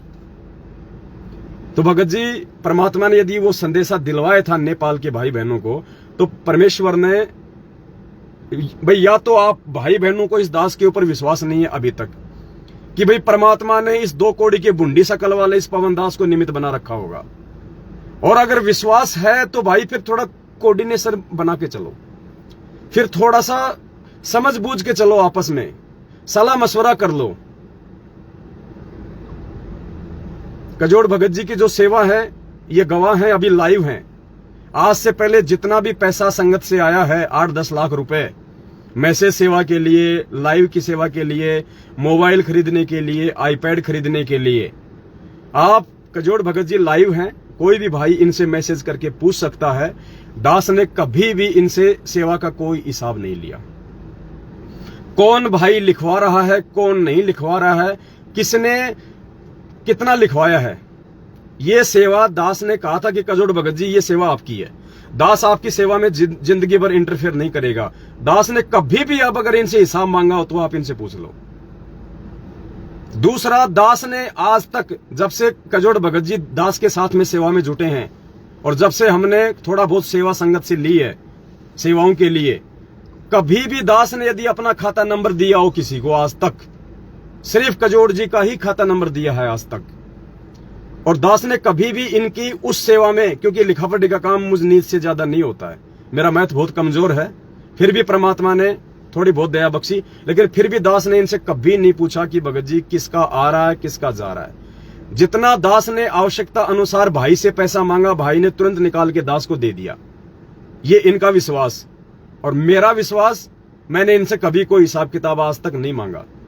बीच में थोड़ा सा हमारा जो फसाद हो गया था काल प्रेरणा के चलते, तो भगत जी ने वो ज्योति वाती के लिए थोड़ा सा मना कर दिया था, भाई मैं नहीं जला सकता, वो नहीं कर सकता। तो दास ने उस समय तुरंत ये मैसेज डाल दिया था कि भक्तों पैसे को लेके कोई भी अपने मन में शंका ना पाड़े कि कजोड़ भगत जी ने या पवन दास ने 1 रुपया भी आपका बर्बाद किया होगा। नहीं, खाते पीते घर का है, अपनी ईमानदारी से अपनी नौकरी करता है। जो बात है मैं सत्य बोलूंगा, सेवा का दुरुपयोग ना हुआ है और जहां तक दास को विश्वास है ना हो सकता है। लेकिन यह मैटर कुछ और है भगत जी। तो या तो आप भाई बहनों को पूर्णतया ये विश्वास नहीं है कि इस बूंदी शकल के प्राणी को परमात्मा ने निमित्त बना रखा होगा, और अगर निमित्त मानते हो तो भगत जी फिर बहुत सोच समझ के चलने की आवश्यकता है। ऐसे तो कल को भगत जी कोई भी अपना खाता नंबर डाल देगा, नीचे लिख देगा प्रार्थी सतगुरु का कुत्ता पवन दास, और ये मेरा नया नंबर है, कोई भी नंबर डाल देगा, ये मेरा खाता नंबर है, जिन जिन भाई बहनों ने सेवा लिखाई है सभी पैसे इस खाते में डाल दो। आप क्या सोचते हो भगत जी? सभी लोग इंटेलिजेंट है संगत में, सभी लोग बुद्धिमान है संगत में। अगर इतने बुद्धिमान होते तो भगवान को पहचान लेते, जन्मदिन नहीं मनाते, साथ संगतियों से जुड़ जाते। आज आप राजनीति क्यों नहीं कर रहे भगत जी? आप किसी को वोट क्यों नहीं डालते? आप किसी को ज्योति पाठ का पैसा क्यों नहीं दे रहे? आप उन नामदान केंद्रों पे क्यों नहीं जा रहे? और जो जा रहे हैं, जो सारे उल्टे काम कर रहे हैं, वो भी तो आप ही के भगत भाई हैं। तो हम ये कैसे कह सकते हैं कि सभी का बुद्धि का लेवल समान है? सभी लोग बिल्कुल सोच समझ के चलने वाले हैं। ऐसे ही साथ संगत में जो लोग जुड़ रहे हैं वो सभी लोग पूर्णतया मर्यादा में नहीं है, वो सभी लोग उतने इंटेलिजेंट नहीं है, उतने होशियार नहीं है जितने होने चाहिए। तो भगत जी अगर हमारे से यदि इस प्रकार की छोटी छोटी त्रुटियां होंगी तो आगे चल के भगत जी नुकसान हो सकता है, क्योंकि ये 10वें अंश का पैसा है, ये हमारे भाई बहनों की सेवा का पैसा है। और इस पैसे का जरा सा आपको पता है, जब मैं लाइव आया था सेवा के लिए तो दास ने बीच में लाइव में जिक्र किया था कि ये कौन व्यक्ति है जिसने श्री कृष्ण जी की फोटो लगा रखी है और जो अपने मोबाइल नंबर डाल रहा है कि सेवा यहां पे भेजो। तो दास ने तुरंत आप लोगों को कहा था कि ऐसे ऐसे फर्जी लोग भी आएंगे। तो भगत जी मौके का फायदा उठाने वाले, यानी मौके पे चौका मारने वाले भी बहुत होते हैं संगत में। तो दास की विनती है, दास की प्रार्थना है, आप बहुत अच्छे सेवादार हो दोनों भाई बहन, और मैं तो इतना कह सकता हूं कि मैं तो आपके चरणों की धूल के बराबर भी नहीं हूं, क्योंकि मुझे अपनी औकात का पता है। जब मैं दूसरे भाई बहनों को देखता हूं, उनकी सेवाओं को देखता हूं, उनके भाव और समर्पण को देखता हूं जो गुरुजी के प्रति है, तो मैं तो परमात्मा से भीख मांगता हूं कि परमात्मा मुझे भी इन भाई बहनों के जैसा मनाओ। लेकिन पता नहीं क्या है कि लोग इस दास को पता नहीं कौन सी दृष्टि से देखते हैं, कोई संकालु दृष्टि से, या पता नहीं। अब दास समझ नहीं पाता कि दास के अंदर वो चीज उनको जो है वो कैसे दिखाई देती है। तो मेरा निवेदन है, सभी भाई बहनों से मेरा निवेदन है, ये फेसबुक का पेज और इस फेसबुक पे जो 8-10 हजार भाई बहन आप जुड़े हुए हैं पेज पे, देखो हमारा कोई रिलेशन नहीं है, सिर्फ एक आध्यात्मिक रिलेशन के अलावा, पूज्य गुरुदेव जी के भगत भाई बहन होने के अलावा। ना मेरा आपसे कोई स्वार्थ होना चाहिए, ना आपसे मेरा कोई स्वार्थ होना चाहिए। फालतू में मौज मस्ती वाले इस ग्रुप से लेफ्ट हो सकते हैं, इस पेज को अनफॉलो कर दें। हमें भीड़ की आवश्यकता नहीं है, मजे लेने वालों की आवश्यकता नहीं है, और उन लोगों की भी आवश्यकता नहीं है जो विश्वास ना कर सकें, क्योंकि ये साथ संगति का पेज है। इस पे आपको सत्य ही जानकारी दी जाएगी। इस आईडी को खोले हुए तकरीबन 6-7 साल हो चुके हैं। आज से पहले जाके वीडियो उठा लो, किसी भी वीडियो में आपको कोई भी गुमराह करने वाली बात दिखाई नहीं देगी, कहीं भी आपको कोई छल कपट राग द्वेष ईर्ष्या की बात दिखाई नहीं देगी। तो दास की विनती है, ये एक छोटा सा पॉइंट था जिसको क्लियर करना बहुत ही ज्यादा जरूरी था आज वर्तमान में भी, क्योंकि पुण्यात्माओं आप लोगों ने यदि विश्वास किया है परमेश्वर के ज्ञान आधार से, और विश्वास भाई बहनों पे भी करना पड़ेगा, लेकिन परमात्मा वाला विश्वास अलग है और भाई बहनों वाला विश्वास अलग है। परमात्मा पे आपको बिल्कुल ब्लाइंड फेथ करना पड़ेगा, अंधा होके। गुरुजी कहते बेटा काली पट्टी बांध के सामने कूद जा, कुआं है तो कूद जाओ। भले परमात्मा आपको बीच में रख लेगा यूं का यूं, समर्थ है, लेकिन उसके वचन अगर परमात्मा ने बोल दिया तो कूद जाओ, फिर चाहे उसके अंदर चाहे नुकुली सुइयां पड़ी हो और आपका सीना छल्ली छल्ली हो जाए। गुरुजी पे तो हमने वो विश्वास करना है, ब्लाइंड फेथ बिल्कुल। और जो भगत पे विश्वास करने की बात आती है तो फिर आपने भगत को देखना पड़ेगा कि भगत है क्या ये, इसका नेचर क्या है, इसका चरित्र क्या है, इसका व्यवहार क्या है, इसकी सोच क्या है, गुरु जी के प्रति इसके भाव, समर्पण, श्रद्धा, लगन क्या है, ये जब से जुड़ा है तब से क्या भूमिका निभा रहा है, इस पे विश्वास किया जा सकता है, नहीं किया जा सकता। भगत पे सोच समझ के ज्ञान आधार से विश्वास करना है। भगत पे ब्लाइंड फेथ करोगे, भगत पे अंधविश्वास करोगे तो मार खा जाओगे, वो चाहे मैं पवन दास हो चाहे कोई जी हो। तो ये छोटा सा एक निवेदन था सभी भाई बहनों से, और कोई भी भाई बहन अपने मन में कोई गिला शिकवा ना रखें, क्योंकि पुण्यात्माओं, मुझे जो सेवा भगवान ने दी है, मैं वो सेवा तन मन से, धन मेरे पास नहीं है, तन मन से और पूरी सच्ची श्रद्धा निष्ठा से दास उसको निभाने का पूरा प्रयास करता है। हालांकि बहुत सारी त्रुटियां रह जाती है, बहुत सारी जो है कमियां रह जाती हैं, लेकिन दास उन कमियों के लिए परमात्मा से बारंबार क्षमा याचना करते हुए कि मालिक इनमें थोड़ा इंप्रूव करो। और जिन भाई बहनों को परमात्मा ने दूसरी सेवा दे रखी है, मैं उनकी सेवाओं में कभी कोई इंटरफेयर नहीं करता, किसी प्रकार का कोई इंटरफेयर नहीं करता मैं, क्योंकि मैं किसी के ऊपर ठेकेदार नहीं हूं। मैंने एक ही चीज सीखी है परमात्मा के मार्ग में, आपको यदि परमात्मा ने निमित्त बनाया है कि किसी को भी किसी भी बात के लिए, आप वो संदेशा देके साइड में हट जाओ। अगर किसी के ऊपर सरपंच बनोगे, किसी के ऊपर ठेकेदार बनोगे, जबरदस्ती किसी के ऊपर निगाह रखोगे, जबरदस्ती किसी को दबाने का प्रयास करोगे, तो परमात्मा उसी क्षण सेवा छीन लेता है। इसलिए दास आपके ऊपर ठेकेदार नहीं है। दास ने कभी कोई बात किसी पे नहीं थोपी है। दास ज्ञान आधार से बोलता है, प्रमाणों के साथ बोलता है।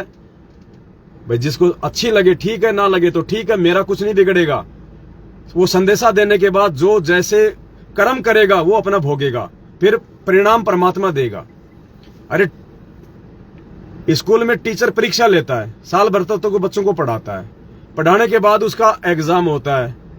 बस टीचर का इतना काम है, कॉपी जांच कोई और करता है।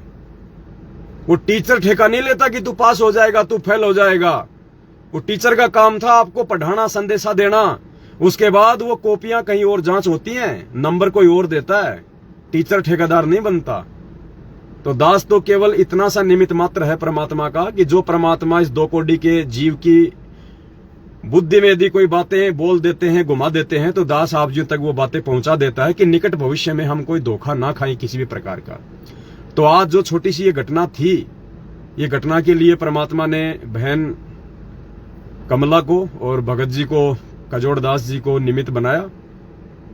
और यदि उनको लगता है कि इस मैटर में उनकी कोई त्रुटि है जरा सी भी, तो उनको अपने गुरुदेव से क्षमा याचना मांगनी चाहिए और आगे से ध्यान रखना चाहिए। और उनको लगता है कि कोई त्रुटि नहीं है, तो फिर उस परमेश्वर ने आप दोनों को जानबूझ के जो है निमित्त बनाया है, ताकि वर्तमान में हम भी समझें और आगे वाली आत्मा है वो भी फूक फूक के इस भक्ति मार्ग पे कदम रखें। क्योंकि जितना प्रयास वो कबीर परमेश्वर अपने बच्चों को संभालने में करवा रहा है हम जैसे नीचों के माध्यम से, उससे कहीं ज्यादा प्रयास 1000 मुंह खोल के काल भगवान डगमग करने का भी कर रहा है। साथ साथ पैरालाल चल रहा है, वो चादर ओढ़ के नहीं सो रहा, उसको पता है इस समय पृथ्वी पे क्या हो रहा है। जहां आग लगनी थी आज वहां पे शांति है, तो क्या वो अंधा नहीं है कि शांति धरती पे कौन कर सकता है? अरे आग लगाने वाले ने लगा दी, और फायर ब्रिगेड यदि आग को बुझा रही है तो क्या वो मूर्ख थोड़ी है वो आग लगाने वाला? क्या उसको पता नहीं कि कौन बुझा रहा है? बुझाता कौन है? जो रक्षक होता है, जो किसी का फिक्रमंद होता है, वो बुझाता आग। तो काल को अच्छे से पता है कि पृथ्वी पे इस समय तो आग लग जानी थी। बार बार इन घटनाओं को टाल कौन रहा है? इन घटनाओं को आगे कौन लेके जा रहा है? तो क्या वो बच्चा है क्या? क्या उसको अपना एग्रीमेंट याद नहीं है कि परमात्मा जाएगा कलयुग में? तूने कहा था कि परमात्मा कलयुग में जितनी आत्मा ले जाना। तो पुण्यात्मा ये बराबर की लड़ाई सूक्ष्म रूप में चल रही है। और दूसरी बात, जैसे कजोड़ भगत जी हैं, देखो भगत जी, यहां पे एक चीज हमें और ध्यान रखनी पड़ेगी। आप जिन्हें कमला बहन को तो ये बात आपने बोल दी कि बहन वहां से अगर पैसा आएगा तो उसका माइनस हो जाएगा, उसका 50%, और वो पैसा किसी काम नहीं आएगा। हम जयपुर से गाड़ी ले रहे हैं, क्या आपने दास को कहा कि भगत जी यदि हम जयपुर नंबर की गाड़ी ना लेके यदि हम दिल्ली नंबर की ले लें तो दिल्ली में टैक्स थोड़ा लगता है, नंबर से क्या फर्क पड़ता है? तो दिल्ली में यदि हम दिल्ली से गाड़ी लेंगे तो 1 लाख 1.5 लाख रुपये हमारा टैक्स का कम पड़ेगा और हमारे भगत भाई बहनों की सेवा जो है वो बचेगी। आपने दास को ये सलाह नहीं दी, जबकि आपने कमला बहन को नेपाल में ये सलाह दे दी भक्तों का पैसा बचाने की। आप यहां भी तो दास को छोटी सी सलाह दे सकते थे कि भगत जी 1 लाख 1.5 लाख रुपया भक्तों का बचेगा, क्योंकि राजस्थान में टैक्स सबसे ज्यादा लगता है और दिल्ली में टैक्स सबसे थोड़ा लगता है। अगर हम 18-20 लाख की गाड़ी लेंगे तो भगत जी कम से कम 1.5-2 लाख रुपए का हमारा टैक्स बच जाएगा। लेकिन देखो भगत जी, आपके दिमाग में काल भगवान ने ये बात नहीं आने दी और वहां ये बात पहुंच गई। तो मैं हाथ जोड़ के निवेदन करूंगा आप दोनों भगत भाई बहनों से, भाई कुछ नहीं, आप दास को अपना नौकर समझो। भाई हम ना आप मेरे ऊपर सरपंच हो ना मैं आपके ऊपर कोई ठेकेदार हूं। हम सब 2 कोटि के जीव हैं, सामान्य प्राणी हैं। हमारी कोशिश होनी चाहिए भगत जी कि हम एक दूसरे के साथ में सामंजस्य से बैठा के चलें। और मैं ये नहीं कह रहा कि आप नहीं चाहते सामंजस्य बैठाना या मैं नहीं चाहता सामंजस्य बैठाना, लेकिन भगत जी काल नहीं चाहेगा। भगत जी, जिस आदमी के पास में ये दास ये क्यों डर रहा है, दास इतना क्यों डर रहा है? हर बार दास आपका नंबर देता है, आपका खाता नंबर देता है। अब की बार दास ने क्यों नहीं दिया भगत जी? दास ने उसका रीजन भी आपको बताया। और दूसरा रीजन ये है भगत जी कि जिस व्यक्ति के पास में जितनी बड़ी जिम्मेदारी होती है ना, आगे चल के जवाबदेही भी उसी की होती है उतनी बड़ी, क्योंकि भगवान जिसको जितनी बड़ी जिम्मेदारी देता है फिर जवाबदेही भी उसी की होती है, जवाब भी उसी को देना पड़ता है, दूसरे को नहीं देना पड़ता। और ये संगत का पैसा यानी परमात्मा का पैसा। और किसी भी दृष्टि से यदि हम संगत में कोई 3-4 खाता नंबर दे दें, मैंने मेरा भी दे दिया, आपका भी दे दिया, एक भाई का और दे दिया, हमने डाल दिया, अब 3-3 खाता नंबर हो गए तो संगत कंफ्यूज, कोई चौथा आदमी भी डाल देगा बीच में, फिर अपना कोई 5वां भी डाल देगा अपना। अब संगत में सारे कितने इंटेलिजेंट है भगत जी, आपको भी अच्छे से पता है। तो बड़े भाई, किसी भी प्रकार से परमात्मा के बच्चों में कोई अफवाह, कोई भ्रमणा ना फैले, बीच में तीसरा आदमी कूद के और काल का दाव ना लगाए, इसके लिए परमात्मा को दास ने प्रेरणा की थी। नहीं, दास ने तो कभी इतनी बड़ी जिम्मेदारी ली नहीं जिंदगी में भगत जी। ये पैसे का काम तो दास हमेशा आपको सौंपता है। मैं तो बिल्कुल मूर्ख आदमी हूं इस मामले में। लेकिन अब की बार यदि भगवान ने दास को सेवा दी है तो भगवान है, वो तो जोटे को भी भगत जी मुनि बना दे। भगवान तो जोटे को भी मुनि बना दे सीए। इसलिए ये छोटी सी सेवा दास ने ली थी अब की बार भगत जी, क्योंकि बाकी सेवा तो आप लोग ही लूट रहे हो सारी। आप कजोड़ भगत जी सारी सेवा क्यों भगत जी? सही बात। कजोड़ भगत जी सारी सेवा लूट गए, क्योंकि भंडारे होते हैं, दास तो बैठ जाता है वहां पे मूर्ख आदमी की तरह। कजोड़ भगत जी वहां पे पूरा खाना बनाना, भक्तों को खिलाना, और हलवा राम तो बहुत 1 नंबर का बनाते हैं ये। तो सारी सेवा तो आप लोग ही लूट रहे हो, हिसाब किताब की सेवा। तो भाई दास क्या लूट रहा है बताओ? दास को तो भगवान ने अभी छोटी सी सेवा दी है। उधर वो कमला बहन लूट रही है नेपाल में सेवा, तो दास को तो अब की बारी छोटी सी सेवा मिली थी ये लिखा पढ़ी करने की। अब ये भी आप लोग नहीं करने दे रहे ढंग से, तो भाई क्या बताऊं। तो दास की इस सेवा में भगत जी किसी भी प्रकार का कोई इंटरफेयर ना हो, इसलिए दास ये प्रार्थना करता है कि हम बहुत सोच समझ के चले भगत जी, क्योंकि बहुत धोखे खा लिए हैं हम लोगों ने। अब तीसरे आदमी की एंट्री बीच में नहीं होनी चाहिए, दूसरे आदमी की एंट्री नहीं होनी चाहिए। काल इस समय हर प्रकार से, क्योंकि काल आमने सामने की लड़ाई नहीं लड़ता है, वो इसी प्रकार से छलबल की लड़ाई लड़ता है, वो इसी प्रकार से हमारे अंदर वो करता है। तो आज जो आगे का मैटर है वो आज नहीं हो पाएगा, क्योंकि अब थोड़ा भंडारा भी करेंगे। दास ने सोचा कि वो भक्ति बोध वाला भी, अन्नदेव की आरती, भोग की आरती का भी हो जाएगा, लेकिन अभी संभव नहीं है। तो दास लास्ट में जाते जाते आप सभी भाई बहनों से यही प्रार्थना करेगा कि अभी तक मैंने इंडिया में किसी भी भाई बहन को सेवा के लिए नहीं कहा है कि आप अपनी सेवा भेजो, ना मैंने किसी को कोई खाता नंबर दिया है। अभी तक केवल 2 बहनों की सेवा आई है, 2 बहनों की, और वो भी मजबूरी वश। ये लाइव देख रहे सब, कोई 2 का नाम ले रहा है, इसका मतलब अगर किसी ने दी हो, अगर तीसरे ने, तो सोच लेना ये दास नीच है, ये कमीना है, दास 2 आपके साथ में धोखा कर रहा है। 2 के अलावा अगर तीसरे भाई बहन ने अगर सेवा दी हो तो समझ लेना ये पवन दास जो है, ये कुत्ता है, कमीना है। उस भाई ने फिर इस दास के ऊपर विश्वास नहीं करना जिंदगी में। और 2 कौन है? दिल्ली से हमारी एक प्रतिभा बहन है, और जयपुर से हमारी एक संतोष बहन है, जो अभी भंडारा बना रही होगी शायद। उनकी मजबूरी थी, वो अपने घर में पैसा किसी कारणवश नहीं रख सकती थी, इसलिए उन्होंने कहा कि भाई ये पैसा तो तुम ले लो, बाद में पता नहीं दिया जाए ना दिया जाए।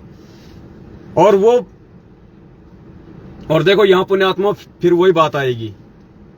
कजोड़ भगत जी इस बात के गवाह हैं, संतोष बहन जी भी यहीं बैठी है, वो भी इस बात की गवाह है। कजोड़ भगत जी अपनी ड्यूटी पे थे, दिन के 2 बजे वो संतोष बहन के घर पे आने वाले थे। संतोष बहन ने दाल बाटी चूरमा बनाया था, दास को संतोष भगत जी ने भंडारे पे बुलाया था। तो भंडारा बहन जो है तैयार कर रही थी और दास ने भंडारा ले लिया था। दास आपने वहां संतोष बहन जी के जो है जयपुर में वहां पे जो है बैठ गया और 2 बजने में तकरीबन 1-1.5 घंटा बाकी था, यानी 2 बजे फिर कजोड़ भगत जी को भी घर पे भंडारा करने के लिए आना था। तो बहन ने कहा कि भगत जी ये 11,000 रुपए की सेवा आप हमारी ले लो। तो दास ने कहा कि बहन मेरी ड्यूटी है केवल लिखने की। कजोड़ भगत जी लाइव हैं, संतोष बहन जी भी सुन रही है, झूठ फूट का काम नहीं है। सिर्फ ये साबित करना चाहता दास कि दास केवल अपनी सेवाओं तक सीमित रहता, दास दूसरे की सेवा में इंटरफेयर नहीं करता। तो बहन को दास ने कहा कि बहन आप केवल एंट्री करवा दो। ये बहन निकाल के ले आई वो 11,000 रुपए, सामने रख दिए। दास ने वो पैसे हाथ में लिए और बहन को वापस दे दिए और कहा कि बहन जी ये मेरा काम नहीं है, ये जो पैसा जो है ना ये कजोड़ भगत जी आएंगे, आप कजोड़ भगत जी को देना है पैसा। बोले भगत जी आप ले लो, बात तो एक ही है, कजोड़ जी ने लिया आपने लिया मुझको नहीं। एक बात नहीं है, बहुत ज्यादा अंतर है इस चीज में। अभी तक मेरी जो सेवा है मैं वही करूंगा, मेरी एंट्री की सेवा है। और आप जयपुर से हो इसलिए दास बोल रहा है कि अभी आ रहे कजोड़ जी, तो आप उन्हीं को दे देना सेवा। मैं क्या करूंगा उसका लेके, उसका रख के?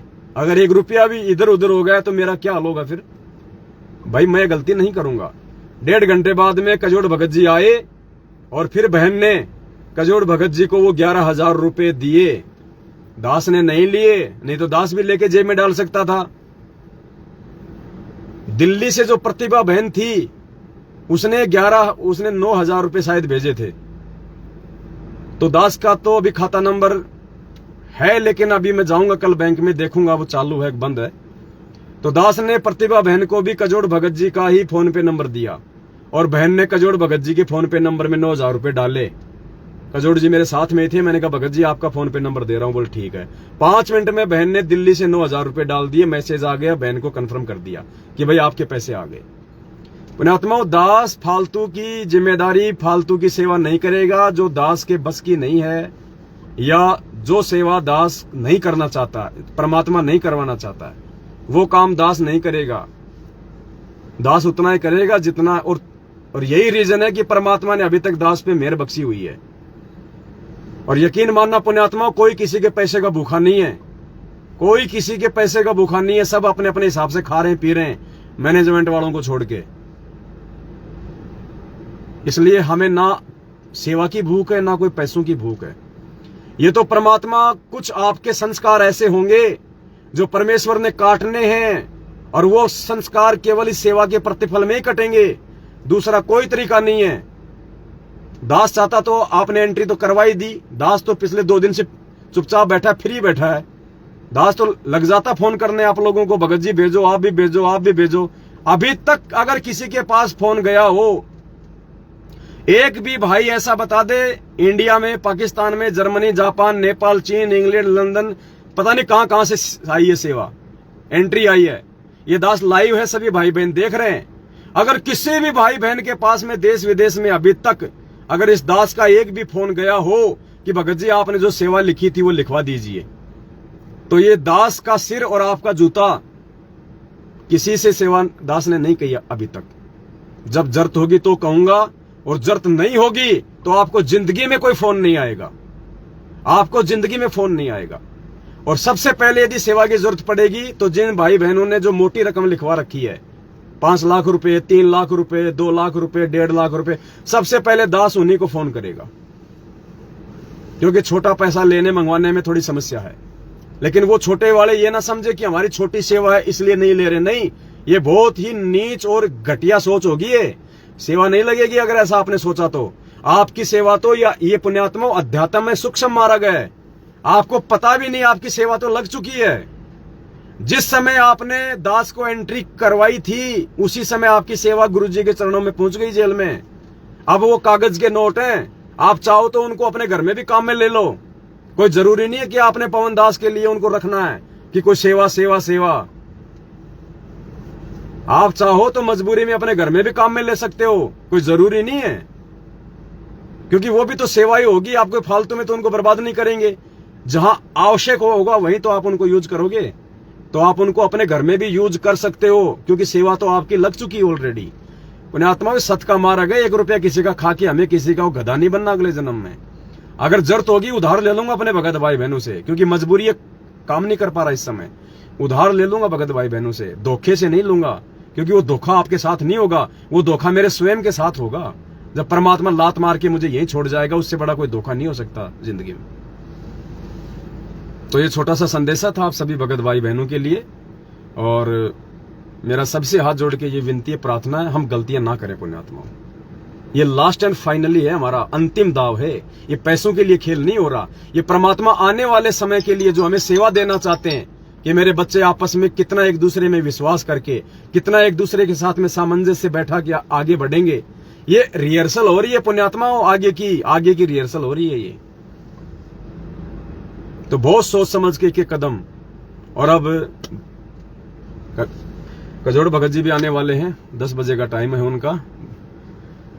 साथ में दास के सत्येंद्र भगत जी जयपुर से हैं, बैठे हुए हैं, अभी तक आपने देखा भी नहीं। बंदी छोड़ सतगुरु रामपाल जी भगवान की जय। ये अपने भगत जी हैं, जयपुर से हैं, सत्येंद्र दास जी हैं, और शुरू से ही परमपिता परमेश्वर के प्रति समर्पित हैं। शुरू से ही ये सत्सेवक हैं, साथ संगति से जुड़े हुए हैं, मालिक की विशेष दया है। और ये गाड़ी देख के कोई ये ना सोचे कि भाई हम ले आए, पता नहीं आएगी भी या नहीं आएगी, कोई बड़ी बात नहीं। कोई जरूरी नहीं पुण्यात्माओं कि आपको गाड़ी के लिए ही वो नहीं। परमात्मा कई बार भाव भी देख लेता अपने बच्चों के, कि देखें इनको एक दूसरे के ऊपर कितना क्या विश्वास हुआ है। कोई बात नहीं, कोई जरूरी थोड़ी कि हम गाड़ी लाएंगे तो ही सेवा होगी, हम बसों में चले जाएंगे। क्या हमारे भगवान नहीं गए बसों में? आपको पता होना चाहिए, माउंट आबू है राजस्थान में, जिला माउंट आबू। वहां से एक राधे श्याम भगत जी हैं, तकरीबन 60-65 साल की उनकी उम्र है, शायद वो लाइव देख रहे होंगे। पहले वो ओम शांति ओम से जुड़े हुए थे, जहां पे वो मुरली वगैरह दी जाती है। क्या वो बजाने वाली दी जाती है या वैसे दी जाती है, मुझे तो मालूम भी नहीं है। तो बात तकरीबन 2000 या 2003, 2000 या उससे पहले की बात होगी, सन 2000 या उससे पहले की बात है। गुरुजी का करोथा में गुरुजी का आश्रम खुल चुका था। करोथा हरियाणा में गुरुजी का आश्रम खुल चुका था। करोथा आश्रम खुलने के बाद भी पुण्यात्माओं, गुरुजी सरकारी बसों में बैठ के सत्संग करने जाते थे, सरकारी बस में। वो भगत जी किशनगढ़ की साथ संगति में आए, उन्होंने दास को बताई, बोले भगत जी आपको एक बात बताता हूं। मैं भगत जी बताओ। बोले मैं पहले ओम शांति ओम से जुड़ा हुआ था, और मैं माउंट आबू से आ रहा था, मैं ओम शांति ओम से, राजस्थान में है माउंट आबू। बोला उस समय भगत जी बोले मुझे इस समय मालूम पड़ रहा कि वो गुरुजी थे, वो परमात्मा थे। बोला माउंट आबू राजस्थान से ओम शांति ओम से मैं अपने घर के लिए आ रहा था, मैं हरियाणा में रहता हूं। और उस समय संत रामपाल जी महाराज, भगवान गुरुजी, जिस बस में मैं था रोडवेज में, उसी बस में गुरुजी भी। और उस समय पुण्यात्मा उस भाई ने बताया, दास का तो रोना आ गया था उस समय। राधे श्याम जी ने बताया कि गुरुजी उस समय उस बस में बैठने के लिए सीट नहीं थी, गुरुजी ऊपर की वो पाइप पकड़ के खड़े हुए थे। उस रोडवेज बस में सत्संग करके आ रहे थे गुरुजी, और साथ में कुछ भगत थे, भगत लोग तो नीचे बैठे हुए थे सीटों पे। अब ये ज्ञान आधार देखना पुण्यात्माओं, इनको ये जितने भी मैनेजमेंट वाले हैं जो ये 20-20 साल से जुड़ रहे हैं, इनमें किसी ने परमात्मा नहीं माना आज तक। उसने कहा कि बाकी भगत तो सीटों पे बैठे थे और गुरुजी ऊपर पाइप पकड़ के खड़े हुए थे बस का भीड़ में, और मैं गुरुजी के पास में था।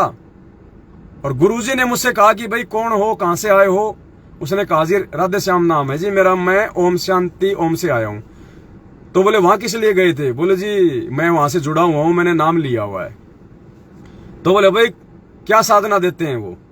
बोलो जी एक मुरली देते हैं, मुरली। तो गुरुजी ने सीधा कहा खड़ा खड़ा कि बेटा वो काल साधना है, बेटा वो काल के जाल में ही रहने की साधना है। क्या है वो मुरली, क्या कर लेगा वो मुरली लेके? क्या भला कर देगी तेरा वो मुरली? गीता पढ़ी है? मालिक ने उसको अध्याय बताया 16 का श्लोक नंबर 23। ये बोला बेटा ये मनमाना आचरण है और मानव जीवन बहुत ही ज्यादा दुर्लभ है। और गुरुजी ने कहा कि बेटा अगर तेरे को सत्य साधना चाहिए तो तू मेरा करोथा आश्रम है हरियाणा में, वहां आ जाना। और उसके बाद फिर उस भगत जी ने उस बात को दिमाग से निकाल दिया। फिर कह रहे थे कि काफी साल बाद, 8-10 साल बाद फिर मैं करोथा आश्रम में गया, वरना उसी समय गुरुजी ने उनको पुस्तक दे दी थी बस में। बोला ये मेरा एड्रेस है और बोले वहां जाना आश्रम में। उसके बाद फिर वो 2008 के आसपास या कैसे फिर वो गए करोथा आश्रम में।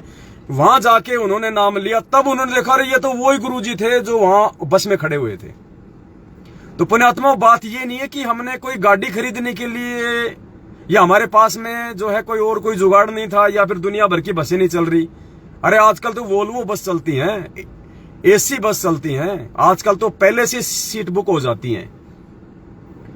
तो ये ना सोचना कि हमने गाड़ियों के लिए या अपना कोई शौक पूरा करने के लिए मैनेजमेंट वालों की तरह आप लोगों से सेवा ली है। नहीं, हो सकता आपकी सेवा ना लगे, हो सकता आपकी सेवा जो है लग भी जाए, लेकिन परमात्मा ने आपके भाव तो देख लिए। आप जिन जिन भाई बहनों ने ज्ञान आधार का जो परिचय दिया है, देखो जब गुरुजी नहीं रहेंगे तब भी कोई एक आधा आश्रम तो रहेगा जहां पे नाम वगैरह दिया जाएगा, जहां पे भाई बहन आएंगे, भंडारे भी होंगे, तो वहां भी आपने अपना पैसा तो देना पड़ेगा, सहयोग तो करना पड़ेगा। तो वहां कौन से गुरुजी बैठे होंगे जो आप गुरुजी के हाथ में दोगे? वहां भी तो भक्तों के माध्यम से ही पूरा व्यवस्था संभलेगी। तो वो व्यवस्था परमात्मा आज देखना चाहते हैं अपने रहते सहते कि मेरे बच्चे मेरे पीठ पीछे सतलोक जाने के बाद उस व्यवस्था के लायक बने या नहीं बने, ये भक्तों को पहचानने लगे या नहीं लगे। और जो भक्त को नहीं पहचानेगा भगवान को क्या खाक पहचानेगा वो? तो 7 साल से आपके सामने परमात्मा ने इस दास को डमरू की तरह जो है बजा बजा के दिखाया है। और आज परमात्मा कोई संतोष भी हुआ है, आज परमेश्वर की आत्मा भी आपने विश्वास करके ज्ञान आधार से और ये लाखों में सेवा लिखवा के आपने परमेश्वर को प्रसन्न किया है कि हाँ मेरे बच्चे ज्ञान आधार से समझ रहे हैं और सुपात्रों का सहयोग कर रहे हैं, सुयोग्य का सहयोग कर रहे हैं और एक दूसरे के साथ में मिलजुल के आगे बढ़ने का इनके अंदर वो गुण विकसित हो रहा है। ये रिहर्सल कोई परमात्मा 1 घंटे पहले थोड़ी करेगा पुण्यात्माओं, ये आज से ही होगी रिहर्सल। ये हमें परमात्मा उस रंग में रंग देगा, वरना हम यदि गुरुजी के जाने के बाद एक दूसरे पे विश्वास नहीं करेंगे तो व्यवस्था चलेगी कैसे? वो तो अंतर्यामी, वो तो जो मर्जी कर दे, लेकिन सिस्टम को तो सिस्टम के माध्यम से ही परमात्मा चलाएगा ना। जब भस्मासुर भाग रहा था उसके पीछे शंकर जी को मारने के लिए, तो ये तो समर्थ है, ये तो भस्मासुर को वैसे फूक मार के उड़ा देता, पार्वती बन के क्यों आया? क्योंकि सिस्टम से तो चलेगा ना। तो इसी प्रकार परमात्मा अपनी गैर हाजिरी में जब परमेश्वर सतलोक चले जाएंगे तो उसके लिए परमात्मा अपने सेवादार तैयार कर रहा है। आज वो भक्तों की टीम तैयार कर रहा है। आज वो परमात्मा जो दृढ़ता के साथ एक दूसरे के ऊपर विश्वास करके, बिना लोभ लालच के, बिना किसी स्वार्थ के, बिना मन में कोई मनमुटाव के, वो है असली प्यार प्रेम, वो है असली भाईचारा। ये दुनिया का भाईचारा तो राम राम राम राम राम राम भाई, राम राम भाई, ये देखते ना आप, ये आए दिन ये जिनके लाखों फॉलोवर होते हैं फालतू में वो खैंचातानी करते रहते हैं। कई आते हैं, कई बार दास देख लेता हूं उनको, हाथों में सोना चांदी और गले में चैन और उनके लाखों फॉलोवर, राजनीति की बात। रोम रोम भाई, सभी भाइयों को रोम रोम रोम रोम, जुड़ियो भाई एक बार सारे। उनको क्या तो वो संदेश देता है, दास देखता कि मैं उसका भात भराया, वहां इतने पैसे खर्च हो गए और दो पैसे, मैंने ये कर दिया, मैंने वो कर दिया, वो न्यू बोलिया, सारा दिन बक बक बक बक, कोई मतलब नहीं। और उन मूर्खों के पीछे लाखों लोग जुड़े। लेकिन ये सत का मार्ग है। अब मैनेजमेंट वाले जो पेज हैं, सतलोक आश्रम मैनेजमेंट ने जो पेज बना रखे हैं, स्पिरिचुअल लीडर संत रामपाल जी महाराज, सतलोक आश्रम बरवाड़ा, और वो जब लाइव चलाते हैं तो पुण्यात्माओं उनके लाइव में भी इतने भगत नहीं जुड़ते। वो केवल गुरुजी का सत्संग लाइव चलाते हैं, वो खुद लाइव नहीं आते। क्यों नहीं आते वो लाइव? क्योंकि पुण्यात्मा परमात्मा ने उनको निमित्त नहीं बनाना आगामी सेवाओं के लिए। मैं ये नहीं कहता कि मेरे अंदर वो योग्यता है, नहीं, परमेश्वर जिसको चाहेगा वो सत साहिब कर ले भक्तों को। ये रूपदास भगत जी हैं, जिनके घर पे आज परमात्मा ने छोटी सी सात संगति और भंडारे की रजा बख्शी है। आ जाओ, ये हैं रूपदास भगत जी। सत साहिब, मालिक के सभी प्यारी आत्माओं को रूपदास जयपुर वाले का सत साहिब। जय बंदी छोड़ की सदगुरु रामपाल जी भगवान की जय हो। सत साहिब। तो थोड़ी देर बाद में भगत जी के हो गया भंडारा तैयार? रेडी हो गया? उनको बैठे हैं। और तो उनको खिलाओ, माता बहन को खिलाओ। पहले 10-15 भगत भाई बहन आए हुए हैं, परमात्मा का भोग आरती हो गई है। तो सबसे पहले जो है माता बहने, हाँ ले रहा हूँ,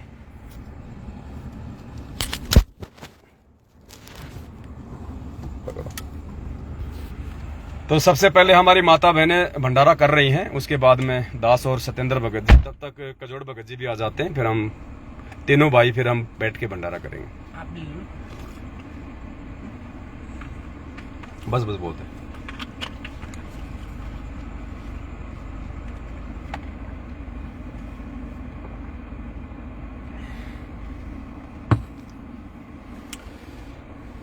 तो बस ये छोटा सा संदेशा था आप सभी भाई बहनों के लिए। दास को जहां कहीं भी कोई थोड़ी बहुत कोई कमी कोई त्रुटि दिखाई देगी और तो दास तुरंत, क्योंकि दास को परमात्मा आजकल यही प्रेरणा कर रहे हैं कि छोटे छोटे पॉइंटों पे लाइव आओ, छोटी छोटी बातों पे। सात संगतियों में भी बहुत सारी ऐसी बातें हैं जो आप लोगों को समय समय पे समझानी बहुत जरूरी है। छोटे छोटे पॉइंट हैं, भले वो आधे घंटे का वीडियो बने, चाहे 20 मिनट का बने, चाहे 1 घंटे का बने, जो भी पॉइंट दास को दिखाई देगा, इसीलिए दास पुण्यात्मा वो गाड़ी ले रहा है। और गाड़ी लेने का कोई मकसद नहीं है, कोई शौक पूरा नहीं करना यहाँ किसी को। इस गंदे लोक में ये ज्ञान लेने के बाद अपना शौक पूरा करने का मतलब है अगले जन्म में कुमार का गधा बनना। तो दास कोई शौक पूरा करने के लिए गाड़ी नहीं ले रहा है, ना ऐसी कोई सोच है कोई दास की, सौपन में भी नहीं है। पुण्यात्मा परमात्मा साक्षी है।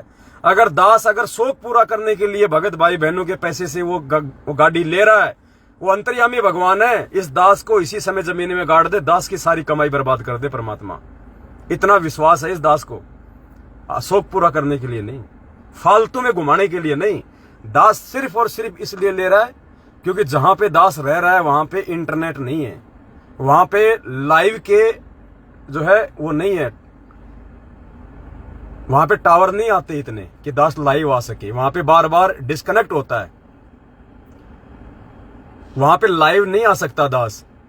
इसलिए दास मेन जो पर्पज है दास का वो ये है कि अगर गाड़ी रहेगी, जैसे ही परमात्मा ने दास को प्रेरणा की, दास ने गाड़ी में चाबी लगाई, 5 किलोमीटर दूर गया, कहीं भी रोड पे खड़ी करी और अपना मोबाइल चालू किया और तुरंत लाइव आया। गर्मी का टाइम है, थोड़ा सा गाड़ी भी मतलब थोड़ी एसी चलेगी, थोड़ा सा ठंडा रहेगा। अब इस गाड़ी में बैठे हैं, थोड़ी एसी चल रही है परमात्मा के दया से, तो दोनों भाई अंदर बैठे हैं। अब ये तेल भी सेवा में फूक रहा है, तेल भी सेवा में फूक रहा है, गाड़ी भी सेवा में काम आ रही है। अब दास शांति से बैठ के अगर 1 घंटे 1.5 घंटे आपसे लाइव आया है, तो भाई की भी परमात्मा ने भले वो डीजल की सेवा लगा दी, भाई की सेवा लगा दी। आराम से ये भी बैठा है, आराम से मैं भी बैठा हूं गाड़ी में, और आराम से आप जी तक प्यार प्रेम से संदेशा पहुंचा दिया। अगर यहां टावर ना हो, यहां पे एसी ना चलती इसमें, इस गर्मी के टाइम में, तो पता नहीं क्या का दास क्या से क्या बोल जाता क्योंकि वो गर्मी में तो खोपड़ा खराब हो जाता है। फिर तो ठंडे दिमाग से बैठे हैं, भगवान ने साधन इसीलिए दिए हैं, ये सेवाओं के लिए दिए हैं। तो दास केवल इसी मकसद से दास जो है वो चीज ले रहा है कि एक तो सात संगतियों में आना जाना थोड़ा आसान हो जाएगा, थोड़ा टाइम पे पहुंच जाएंगे, थोड़ी थकान कम होगी। तो मालिक की दया से ऐसी बात नहीं, हम बसों में भी जाते हैं, रात से पहले हम गए भी हैं, लेकिन जब परमात्मा ने अपने बच्चों के लिए साधन दिए हैं और सभी की सेवा लग जाए तो उसमें दिक्कत क्या है, सबके जो है पुण्य बनने। तो सात संगति में आना जाना थोड़ा सा जो है सुविधाजनक हो जाए, 5-7 भाई जो है बैठ के चले जाएं। और मेन जो था कि कब परमात्मा दास को प्रेरणा कर दे। और ये पुण्यात्मा होता क्या ना, एक समय होता है। ये दास की एक खासियत है, जब दास आरती करता है ना, तीनों समय की आरती के समय ही परमात्मा दास को सत प्रेरणा करता है। उसी समय दास को मोबाइल में तुरंत वो चीजें नोट करनी पड़ती हैं, बाद में वरना दिमाग से निकल जाती हैं। फिर मैंने 1-2 बार ऐसा किया कि आरती के बाद में लिख लूंगा, उसके बाद दास के दिमाग में पॉइंट आए नहीं।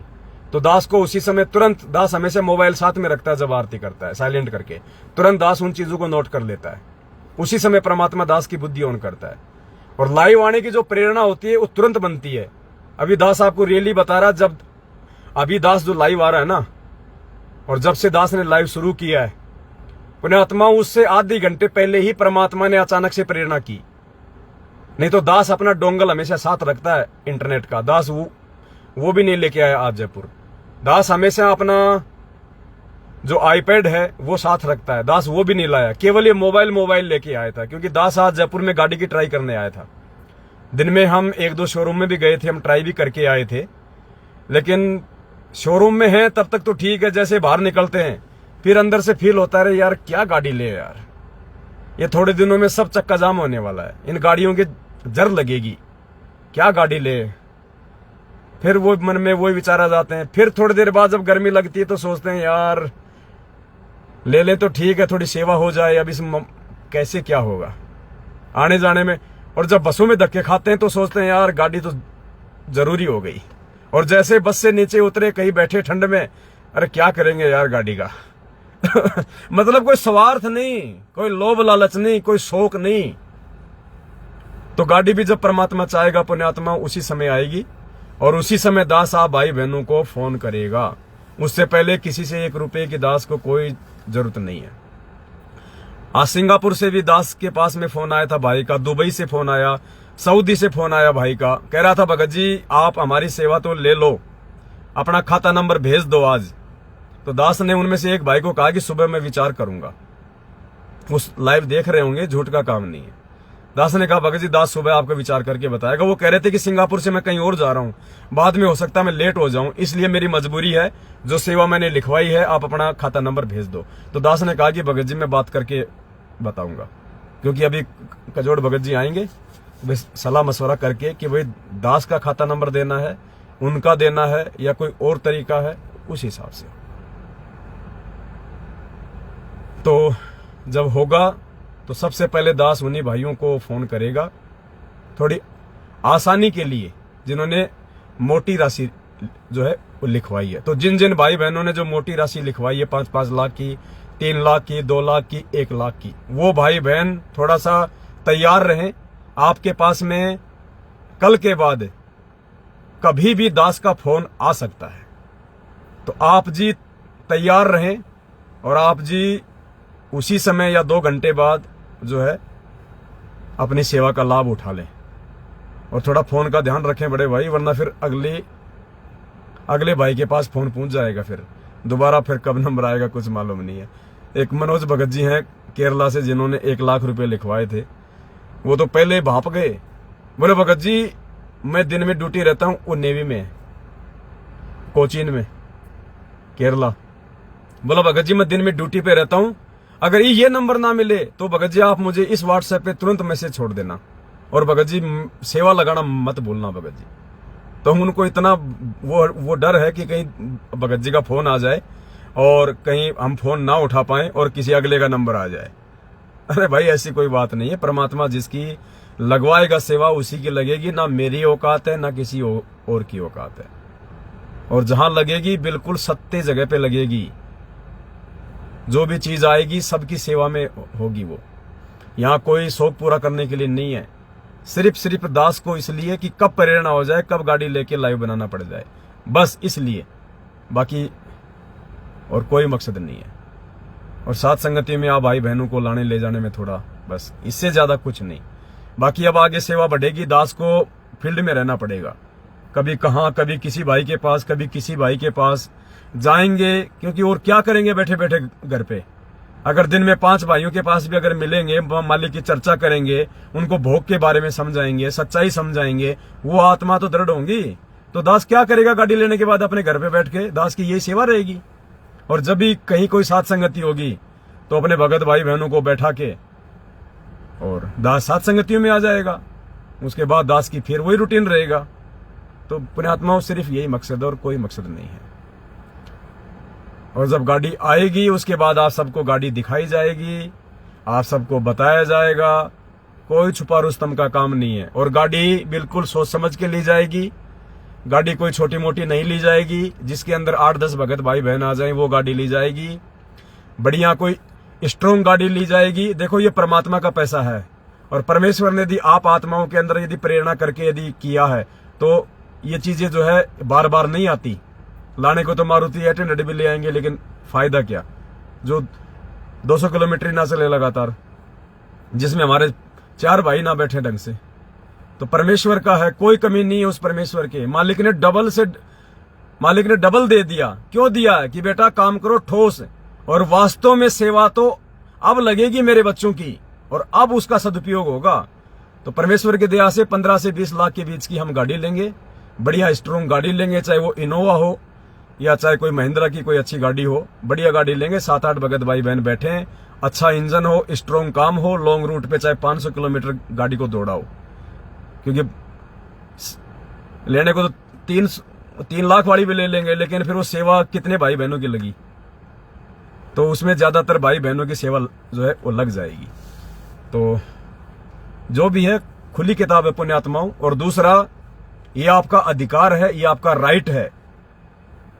जिन जिन भाई बहनों ने अपनी सेवा लिखवाई है और जिन जिन भाई बहनों की सेवा लग जाएगी, दास फोन करेगा, जिनकी सेवा आ गई, उन भाई बहनों को अधिकार है ये पूछने का, इस पवन दास से, आपके नौकर से, परमात्मा के नौकर से, कि भाई सेवा कहां लगी है, कहां पे कितनी सेवा लगी है। भगत जी हमें हिसाब दो, अभी तक कितने भगत भाई बहनों का आपके पास में पैसा आया है, और उसमें से आपने कितना पैसा किस सेवा में लगाया है। रात को 2 बजे भी फोन करोगे, आपको सेवा का हिसाब मिलेगा। आपको धमकाया नहीं जाएगा कि तू कौन होता है मांगने वाला, अपनी भक्ति पे ध्यान दे, क्यों दी थी। नहीं, तुरंत आपको आपके व्हाट्सएप नंबर पे भेजा जाएगा, भगत जी ये इतनी आई है, इसमें इतना पैसा लग गया। केवल उसी को जिसकी सेवा लग गई होगी। ऐसा नहीं कि हर कोई फोन कर देगा, देखा जाएगा कि उसकी एंट्री है भी या नहीं है। तो यहां खुली किताब है पुण्यात्माओं, हमें सतलोक जाना है, यहां गधा नहीं बनना। तो बस ये छोटा सा संदेशा था। भंडारे का समय हो गया है परमात्मा की दया से। आप भी भाई बहनों ने नहीं लिया होगा, काफियों ने, कई तो लेते लेते मजे ले रहे लाइव के। बंदी छोड़ सतगुरु रामपाल जी भगवान की जय हो। सत साहिब। वीडियो को शेयर कर देना ज्यादा से ज्यादा। सत साहिब।